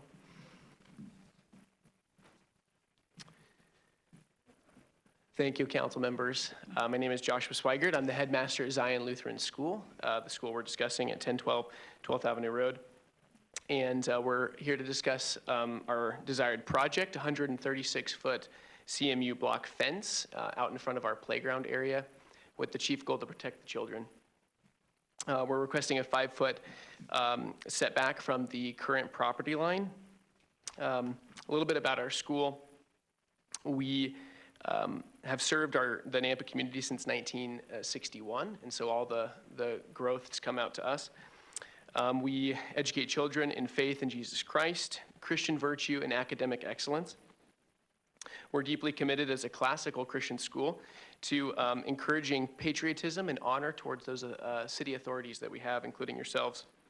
We host a Veterans Day that's coming up soon, flag etiquette, and say the Pledge of Allegiance each morning. I'm here today to request a permission to build a wall 5 foot off of our property line that's essential for the safety and beauty and confidence of our families currently and considering enrollment. We had on August 18th, 2016, a pickup truck pulling out of McDonald's run right through our fence. Apologize for not having that in the report, but I do have a picture here, and you can see the damage on the slide. This is supposed to be a flat slide, and it's completely vertical. That was in 2016, 4 days before our school year started. Luckily, well, by God's grace, we had no children on campus. And we have a school resource officer. He's our police officer who's in charge of advocating for safety protocols at our school. Officer Bryce Martin, our SRO, writes, "I'm writing to express my support of a solid wall to be constructed on the premises of the playground bordering 12th Avenue Road. Due to a large amount of foot traffic from Nampa High School, it is necessary to provide safety and security for the students as they pass by all hours of the day. 12th Avenue Road remains a main thoroughfare for vehicle traffic to heavy semi-traffic. This wall would add a barrier of safety for the children while on the playground for incidental crashes that could easily end on the playground. Currently, a chain link fence is the only barrier. In my professional opinion, the wall is a must and an ever-increasing need for a safe learning environment."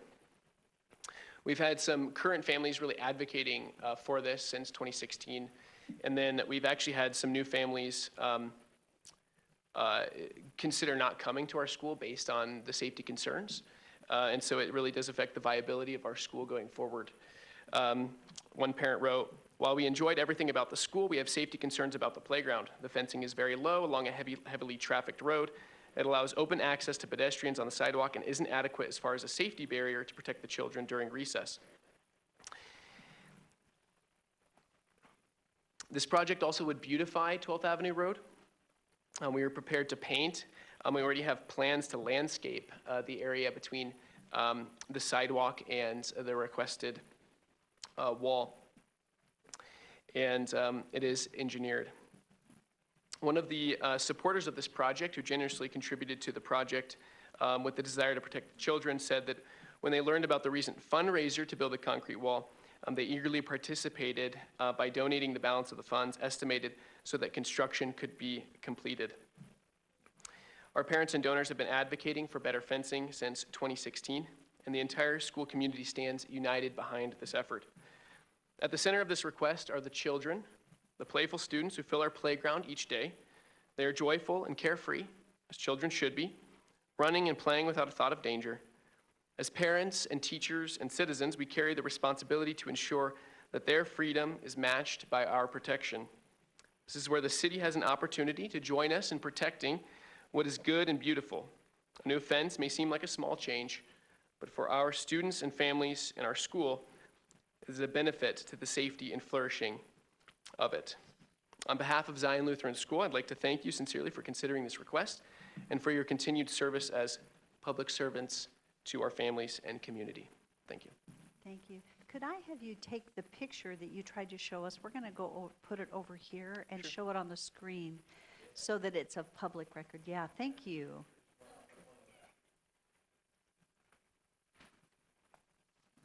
Thank you. And one of them has the vehicle parked, where you can see the crash into the slide.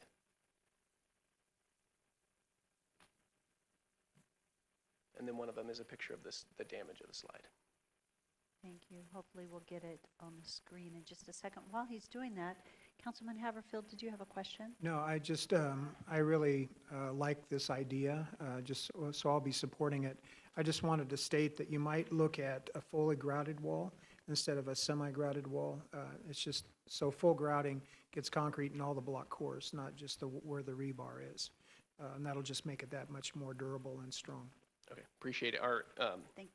One of our contractors, Bob Bennett's here, so thank you. So hopefully we can see that in just a minute. Nope.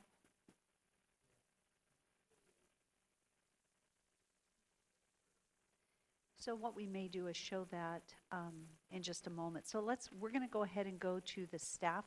Well, are there any questions for our applicant for Joshua? We'll have you back. Oh, yes. Have you had any discussion with ITD?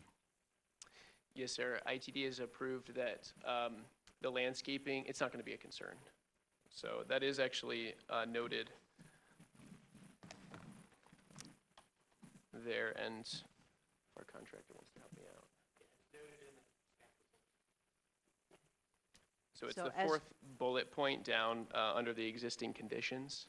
It says ITD has jurisdiction over this right-of-way as it is a state highway. They've indicated no concerns with this proposal.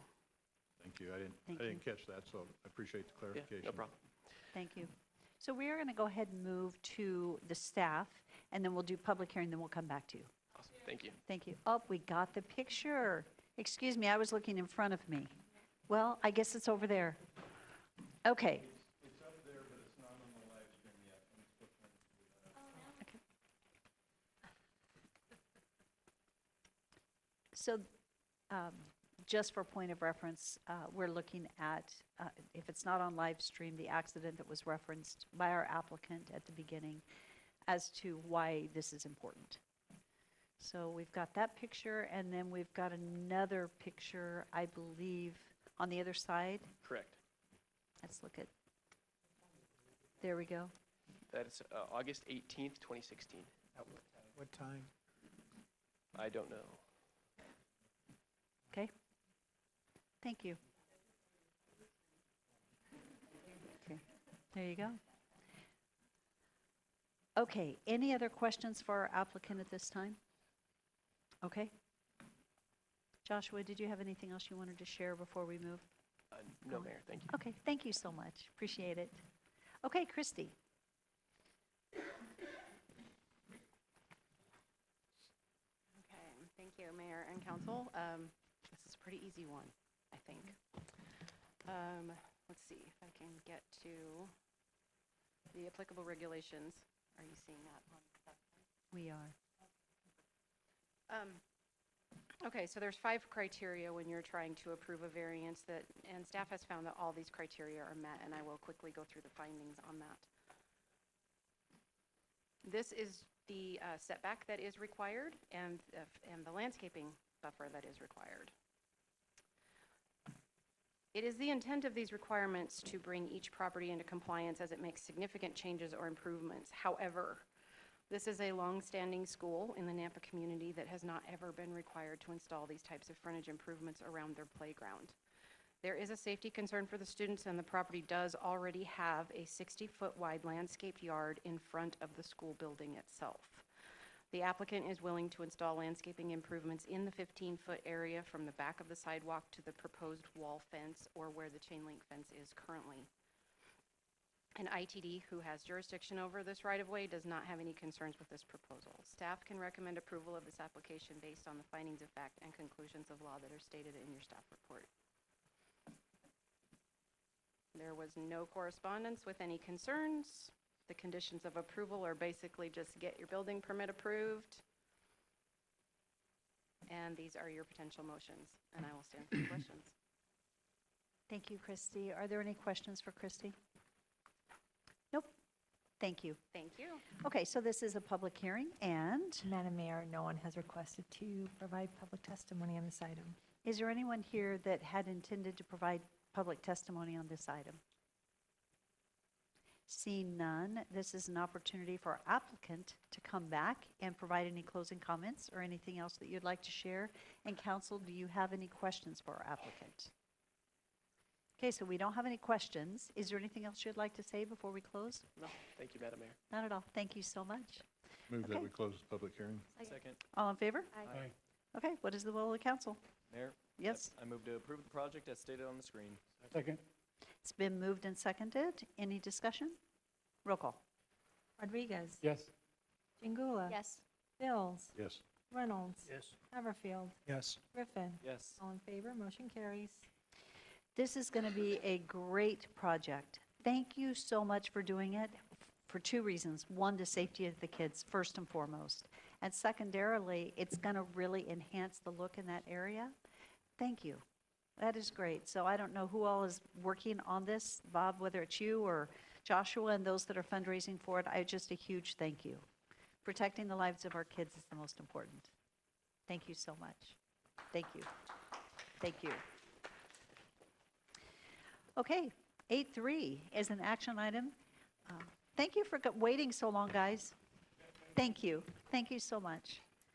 8.3 is an action item. This is annexation and zoning to RS 8.5, single-family residential, and a potential development agreement to connect to city sewer services for 1.29 acres at 1224 East Iowa Avenue for Jerry Lyle. This is a single-family home needing to connect to city sewer. Is the applicant here? You are here and ready to go. I'm so sorry you had to wait so long. I didn't get here for an hour after it started. Thank you. Oh, good. So I could see. Good. Okay, so share your name and address. Thank you. Are you Jerry Lyle?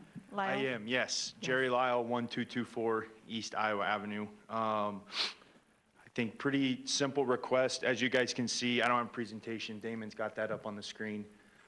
So I own that piece of property. As you can see, we're kind of this little pocket of county land that's surrounded by city limits. Ultimately, this is more of a preemptive request on my part. My property is currently on a septic system. I'm not having any issues with it, but I do have city sewer direct access through the back of my lot. Some of my neighbors have been having septic issues, so this is more a request just to be ready. And I think there's other benefits to being within the city. So I have the opportunity, so here I'm in front of you guys. So if you have any questions, let me know. Good for you. Council, do you have any questions? Good for you for being proactive. That's awesome. Thank you. Okay, so you just saw the process. We're going to have staff report, public hearing. We'll have you back. Thank you.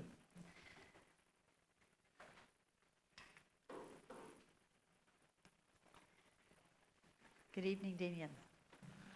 Good evening. Thank you, Mayor and Council. Damian Snodgrass, Associate Planner. Tonight we have a pretty simple one.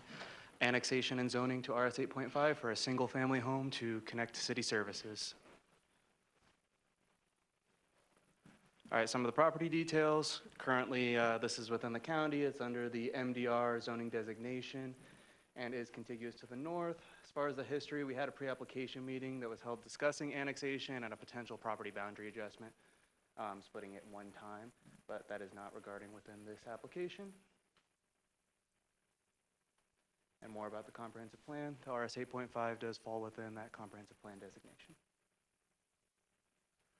There are some available services within the area or in the near vicinity. He is asking specifically to hook up to sewer. We did receive some general correspondence from engineering and some conditions that will be in the recommended conditions of approval. Daniel can speak to more of why right-of-way isn't dedicated since this is a private access to get to this property. Oh, and we received one public comment from Lindsay Beecham. This was a variety of questions regarding the application. This happened prior to the planning and zoning hearing. We were able to get all these questions resolved with the people that were coming through from the near vicinity. So the findings, all private landowners have consented to the annexation. Property shall be contiguous to the city limits or enclaved by other properties so annexed. That the Nampa Comprehensive Plan includes the area of annexation, and when applicable for annexation of roadways, all partially highways lying partially or wholly to be annexed, so on and so forth. Staff found all of these to be met. So if within the city, it falls under that comprehensive plan designation, and right now, the roadway annexation would fall under the memorandum of understanding. Here are the criteria for zoning. So the relevant facts. Falls under the right zoning designation, it falls under a correct zone. It is an enclave property and there are available city services. So weighing all these facts, staff found this to be in harmony with the comprehensive plan and fall within the allowable for zoning to RS 8.5. Here are the recommended conditions of approval: that the applicant owner shall comply with all city codes, policies, and standards at time of property development / redevelopment. And engineering requested that the applicant owner shall pay a standard utility connection fee and impact fees prior to connecting to city utilities, right-of-way permit, and do the proper stubbins to get the connection to that home. Here are your potential motions, and I'll stand for any questions. Thank you. Council, do you have any questions? Pretty straightforward. Thank you so much. Appreciate it. This is a public hearing, and Madam Mayor, no one has requested to provide public testimony in this item. thank you. Is there anyone here? Good evening. I do. Mark Mitchell, 12355 Landau Way, Nampa, Idaho 83686. This is a great idea for this man to be proactive on this. I don't know if you realize this, but if you do FHA financing, and it may never go FHA, I don't know, but if there is FHA and city services are in the street, they must connect in order to get the loan. So that is a big thing. So to do that, it really helps him be proactive and instead of have to go through this whole process and maybe speed up a sale. So, yeah. Thank Thought you you for ought to know. telling us something that we maybe didn't know and I didn't know. So thank you. Okay, you're welcome. Appreciate it. Is there anyone else that has anything they'd like to speak to tonight on this issue? Okay, see none. For our applicant, Jerry, do you have any closing remarks? Nope. Council, do you have any questions? Thank you. Okay, stand for a motion. So moved. Oh, to close public hearing. Yes. It's been moved and seconded to close public hearing. All in favor? Aye. Any opposed?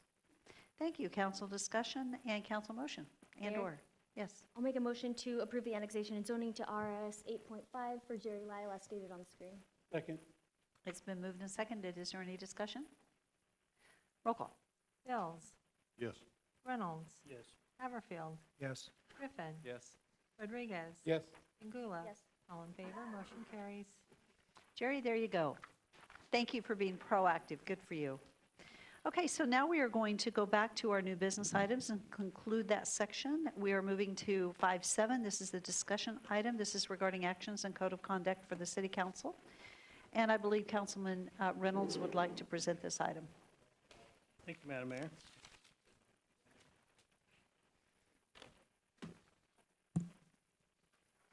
So, obviously, we had a robust discussion on an earlier item tonight. And this item on our agenda, I feel like, is for council to address with fellow council members. Or member. It's not for the mayor to do. The council governs itself. So I had some things that I wanted to bring up and talk about. I would like Preston to talk about executive session, the why and the for and all the stuff that go with the executive session. I know you did once, but I want to reiterate that on the record, and then I'll make some more comments. Sounds good. Mayor and council, as stated earlier, the premise of executive session is by our legislature, allowing us to take certain matters into confidence for the benefit of the public. There's just certain matters that shouldn't be fleshed out in the public. There could be personnel matters. There's the privacy of the employee. There's also pending gathering of facts for an investigation. When it comes to other matters, acquiring land, we've hit on that, I think, a lot. I think we understand that merit, that the negotiation process, you want to keep the integrity of that and not lose any leverage, among many others. Idaho legislatures had executive sessions on the books for nearly 50 years. And they have a provision in there that when we do gather, we do so on a narrow basis. The courts will say, make sure you're really tight on why you're going into executive session.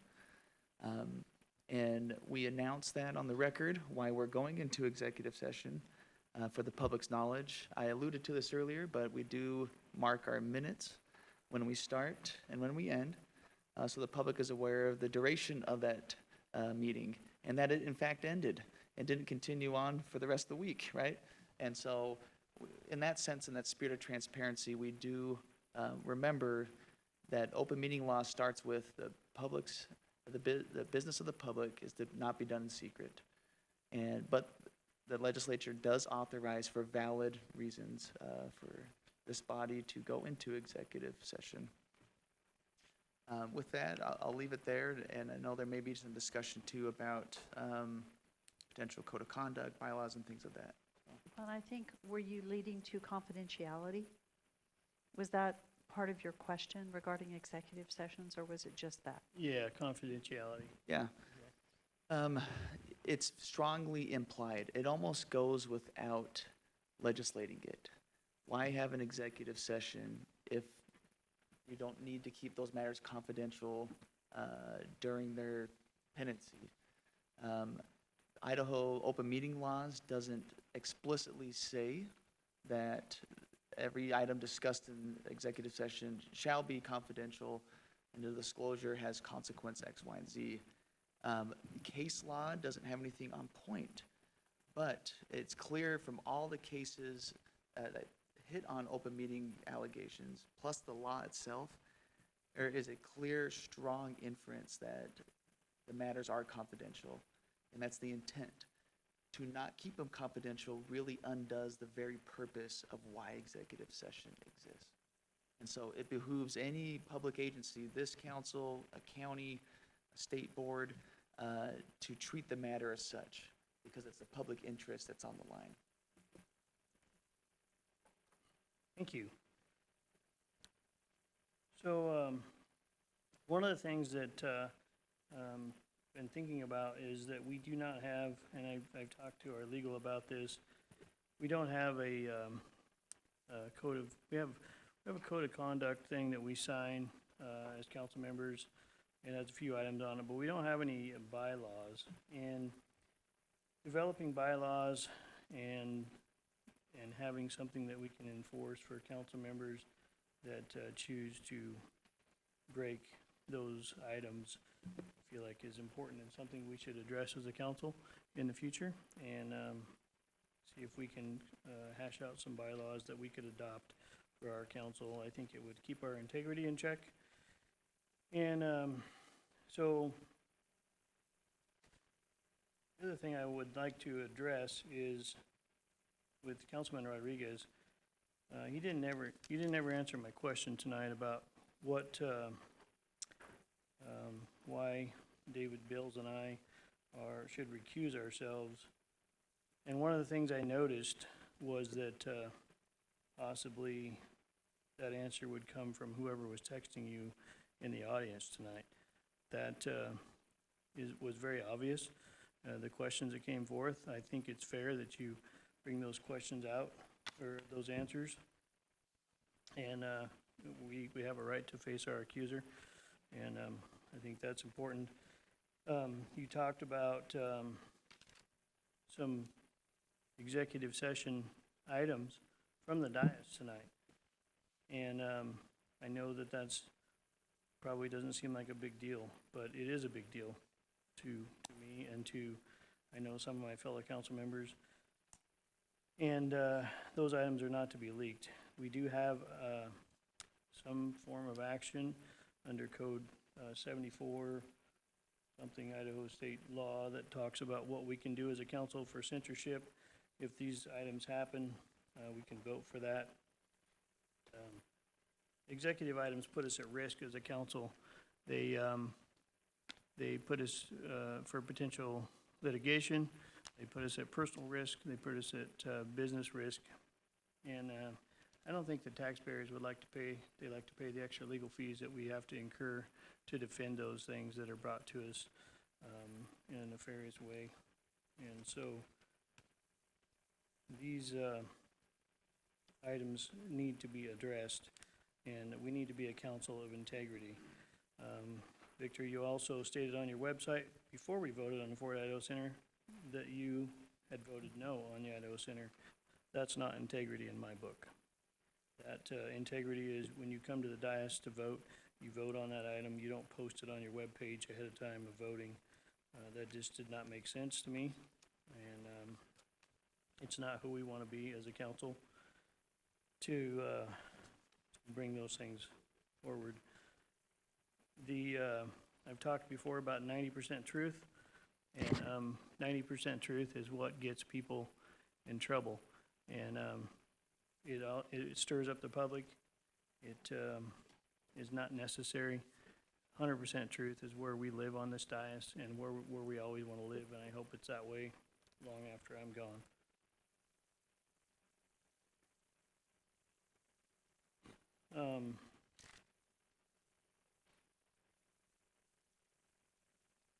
I found out many years ago that it's a lot easier to dig a hole with your mouth than with a shovel. And I kind of feel like in this case, that's what's happened here. And it's concerning to me. So as council president, I felt like it's my job to bring this forward. And open it up for discussion with our fellow council members about the potential for adopting some bylaws and any other items that would be on the council members' chest about code of conduct of fellow city council person. So with that, Madam Mayor, I will open it up to whoever would wish to speak.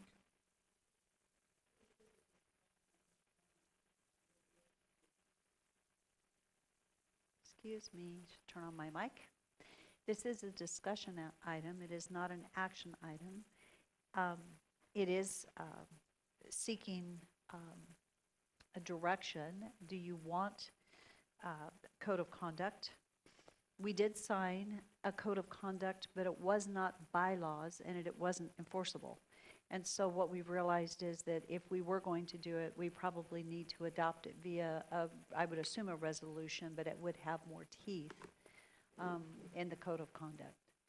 And so, Mayor and Council President, I'll maybe speak on that point. And just a few points of clarification before the discussion may take off. Again, these are just the legal points, not really the substance of the conversation. Yes, you do have authority to adopt bylaws in case that question does come up. That's found in our Constitution and explicitly in Idaho Code 5302. Cities can enact bylaws and regulations to maintain peace, good government, and welfare, and they can enforce those ordinances through fines or penalties. And then when it comes to teeth, it's really up to the council, right? If you want to adopt bylaws, what do you want to put in there? What is your code of conduct, and do you have any prescribed consequences for violations, right? Again, I think this is more exploratory, if I understand tonight, and it would take some time to really flesh it out. You want to have good bylaws. You want to have good standards, and so that would be fair, and the outcomes can be predictable, not so arbitrary. So it would take a little time, but if that's the direction the council wants to go, we can certainly go down that path. But legally, you are allowed to do so. The Idaho Code section on open meeting laws doesn't hit on bylaws specifically. What it does hit on is if there is a violation of the open meeting laws.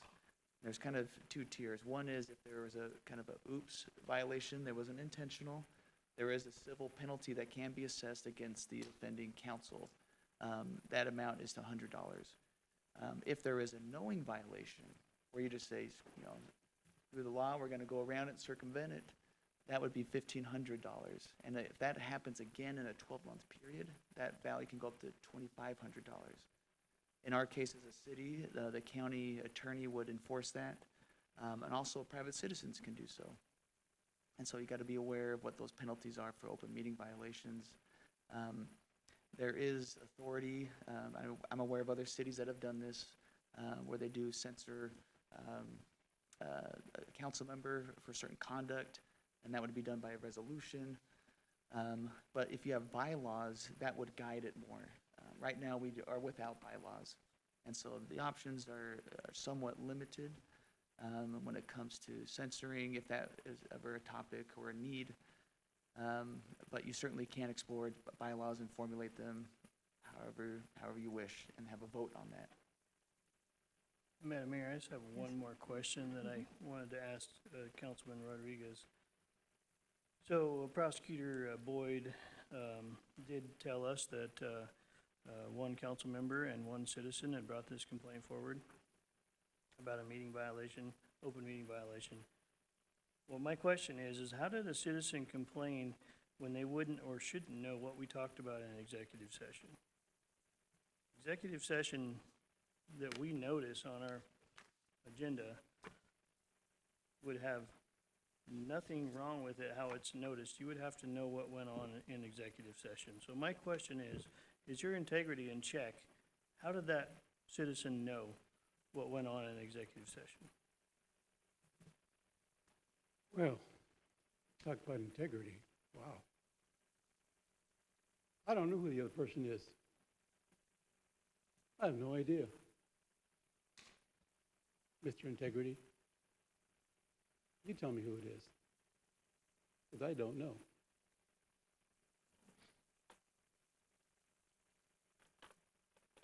You have an answer for that? Then don't accuse. I don't have an answer for that. And don't accuse them, because I don't know who it is. I have no idea who it is.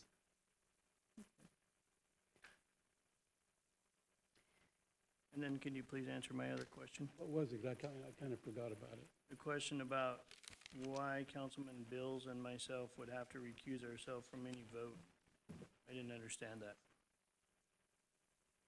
I understand it's a long time ago that you two were assigned by the mayor to start discussions. And so when we went before, and I guess you did that, but when you said about the BSU ground, that was related to CWI ground, trying to get property from them to build a police or the rec center. Now, I don't know all the ins and outs because I wasn't told that. So I don't really know exactly what direction you two were headed, if you were headed at all. I just know that that's where it was. I questioned that, and I thought, why are you doing that? Because we haven't even gone that far yet. So in the transparency issue, when we go before the council, we go before the community and say, give us solutions, give us ideas, give us a direction, but all along you have already figured out where we're headed. Well, if you two are involved in that, in those discussions or whatever, maybe you ought to sit back and say, wait a minute. And in full transparency to the community and perception of the community, it would be the honorable thing to do. But since I was kept in the dark most of the time, I can't tell you what you two were up to because I wasn't there. But I do know that the mayor was assigned you two to it, so you know what? There you go. You want to clarify that? Absolutely. Because I don't know. Absolutely. So the mayor didn't assign Councilman Bills and myself to anything. The mayor and I went to visit Dr. Trump with Boise State on our own accord to see if we could get some ground for the PD. And that was nothing to do with CWI. So I don't know where Councilman Bills and I were ever we're on the Water Renewal Committee or the Construction Committee together with Councilman Haverfield. But, you know, that is the only thing we don't have any secret CWI committee. We haven't had any meetings with CWI prior to anything that we did with executive session and as a group. Everything was done as a group. So I don't. Yeah, I don't know where I'm not sure where that's coming from. Yeah, So- and I don't know where you're coming from. Share with us. Who gave you that information that we were conspiring to do?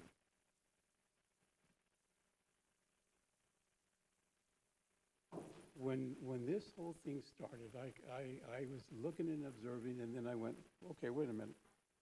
This came up in an executive session, and by the way, I'm going to talk about executive, so you can do whatever you damn well want to, but I'm still going to talk about it, is that we decided, and I don't know who we was, who was we that we decided we were going to start conveyance proceedings, or we're going to figure out what to do with the Fort Idaho Center?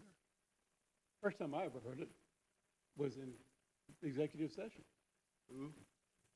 So Who spoke to you regarding Reynolds and I conspiring to do something that Okay. we deem? I don't know that that's the right word, David. You can use that word, but it's not the right That's word. your words earlier. What it was is that I remember that you all were talking, well, we talked to, what was it, CWI or BSU to get all this police training facility and a rec center facility. I didn't know what you guys were talking about because I wasn't privy to that. Why did we do wrong? What's wrong? If You've accused us of doing wrong in a public meeting, and I want to know what I did then why don't, wrong. okay, you finally said here a month and a half ago, I'm the one that brought up with the idea. Okay, so when did you decide all this? When did you decide to start this process? What person Yeah. besides yourself is accusing me of wrongdoing? Oh, I'm, what other person? You said there's somebody who said we violated and No. that Dell and I No. conspired to do something in terms of the ground and CWI and Fort Idaho Center, and that's what you said on the record tonight. And I want to know who you visited with regarding that issue and how you come to accusing me of wrongdoing. There's nobody else. So it's you. It's me. You're accusing us of conspiring to do wrong. Is that correct? Conflict of interest is what I said. That is a conflict of interest. Where's the conflict of interest? Okay, if, apparently you don't listen, but I'm gonna tell you again. I listen real well. Well, then why don't you just listen and quit talking? Let me explain to you what I said. If, this is just ridiculous. When it's your idea to start this whole process and to give the conveyance, how is that observing the community's idea or plan or direction? It's not. Because you thought it was your idea, and then from then on, you asking the community, well, give us some input, give us an idea, give us a direction. Never listened to them. In fact, all you did was chew them out because nothing else works. I said, and I'm getting to your answer. I said, if you knew that you were going to do this idea, we should have been vetted with you, me as a council member. You should have told me, well, this is what we're thinking. Then I would have said, okay, or no, or give me the reasons, give me the directions. But, and then I see you and Dale thinking, or, well, we're going to go talk to Mayor Trump. I mean, not Mayor Trump, BSU President Trump about the land. So I'm thinking, well, wait a minute. What are the discussions going on with you guys? And I don't have any idea what discussions are going on. All I hear is the end result. Well, we're going to do this. Well, how is that? How is that transparent? Not even me know what was going on. You never called me and talked to me. Dale never called and talked to me. I didn't need to. Well, I think you did because I'm a councilman, and I think, and I am the. No, hold on, and I am the liaison for the Fort Idaho Center. I think I should have known what was going on. Oh, you have a title of liaison to Fort Idaho Center? Well, it's the event management, yes. Okay, so at that, Okay, I think we're going to stop now. So, Mayor, just to add to it real briefly, I think that we should have bylaws. I think we should put penalties in place. I think if there's other cities that have censorship opportunities, we should investigate those. I'm not saying we can't be retroactive, so just knowing here and now, people shouldn't talk about what happens in executive session, just moving forward from that. thank you. So with that, this isn't an action item, it's a discussion item. And so my question, are we in agreement that we would like to put some bylaws together and we'll move forward? So Preston, just go ahead and get started on that, and then they would come before council for approval. That's where the vote would come in when you bring them back. Whenever that is, you can Yeah. bring them back to the body for approval at a What later time. And what I'd recommend is to have maybe a workshop discussion or something along those lines, so it's not the first time you see it is not the end-all be-all vote. It'd be helpful to maybe get some feedback. I think that could be informative, because bylaws can be as broad as you want, as deep as you want, or simple as you want. What I'm hearing tonight, again, this is just a discussion. It sounds like it's along the lines of code of conduct, some standards, and if there would be potentially some consequences for violating it. That gets a little tricky. You need to establish a standard. How would you review a violation?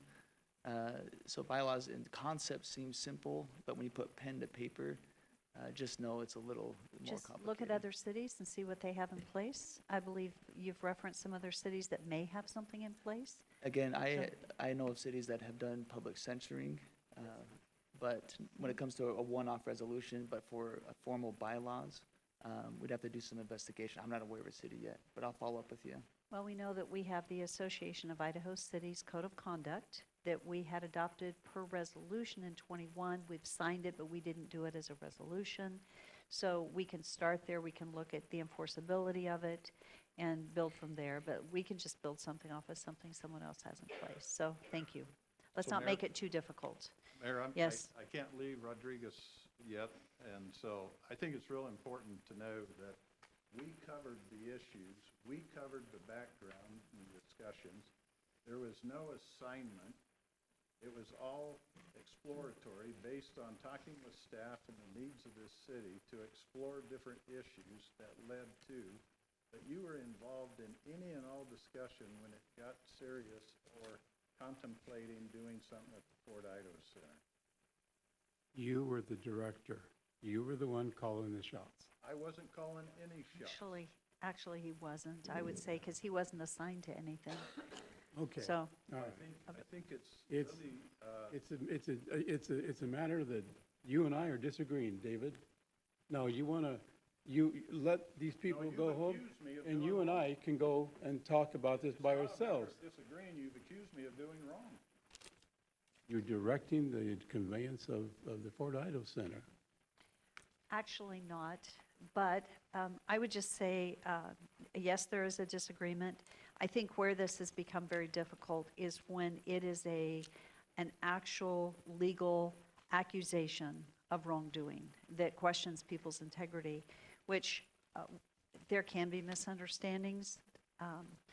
The accusation and what we've watched, even social media and the negative things that have been said that are extremely inappropriate and very unfortunate, what it's caused is it questions everybody's integrity. And I think that brings offense to every council member and myself too, is when our integrity is in question and all the accusations that come for what? If there's something really wrong, I think the reality is we want to correct it, right? So if we did something wrong, initially, our executive sessions they're always based on legal advice, and but would never do anything intentionally wrong. So this has been damaging to relationships. It's in a whole bunch of ways. But with that, I think we're going to end tonight. So I think, Preston, you have the information or the guidance that you need. At this time, we do have an executive session that I think we need to. Do we need to do executive session for NPPA? I'm not doing an We don't? executive session. No executive sessions. And I think he should be removed, Rodriguez, from further negotiations, based on the video that was shared with us, that he threw this council under the bus in his negotiations with the MPPA. And I think we need to start afresh. Mayor and Councilman Bills, if I may weigh in on that, my name was also tossed out today in that way, but there is no authority to exclude somebody. Cannot do that. They are an elected official. They are permitted to I'm come. not saying exclude from this meeting. I'm saying he's been working on the MPPA negotiations. Okay. We have no contract. We keep being told nothing's coming together as far as resolution. If you want, what I heard was it removing from the executive session or from the board, from the negotiations? Okay. Negotiations with MPPA. Okay, in that case, that's, my apologies, I misunderstood. That's a think my point of discussion you can do in executive session or here. And you have to have a 2/3 vote to go into executive session. I think for tonight, I'm going to recommend, and I'm sorry you guys have waited tonight for that. I think we need to pause, no executive session, no MPPA discussions tonight. I think we've had enough tonight, so I would suggest we not do it. They're going to need to wait. And with apologies, we'll just pause. And at that, we do not have any unfinished business. Mayor? So I just want to say quickly, this has been a very frustrating thing, this breach that has happened, and I spoke very publicly to our council members. I sent an email. The first time that it happened, I was very upset because I respect the office, I respect my fellow council members, and I know that this is important information and that we need to work together, and I was very upset about it. And then to find out that it happened again, and in these contexts, this has put all of our integrity on the line, and it has been insanely upsetting to me, and I'm very, very upset about it, and especially the things then that have been said about us publicly, social media posts, some that are in here tonight that posted horrible things about us that are completely untrue. It is not founded, and I don't appreciate it. Speaking to the public and telling them that things are 100% accurate when they are not absolutely infuriates me, because we work in a very integrity-based environment always, and we are always trying to do what is right, and it doesn't mean that it aligns with everyone 100%, but that doesn't mean that we are wrong, and it doesn't mean that we didn't do something legal. So I'm very frustrated about that, and that came from these conversations where some don't agree, and then they're running with things being facts when they are not facts, and that has been incredibly frustrating for this council. Thank you. So I need to clarify, Mayor, on the NPPA.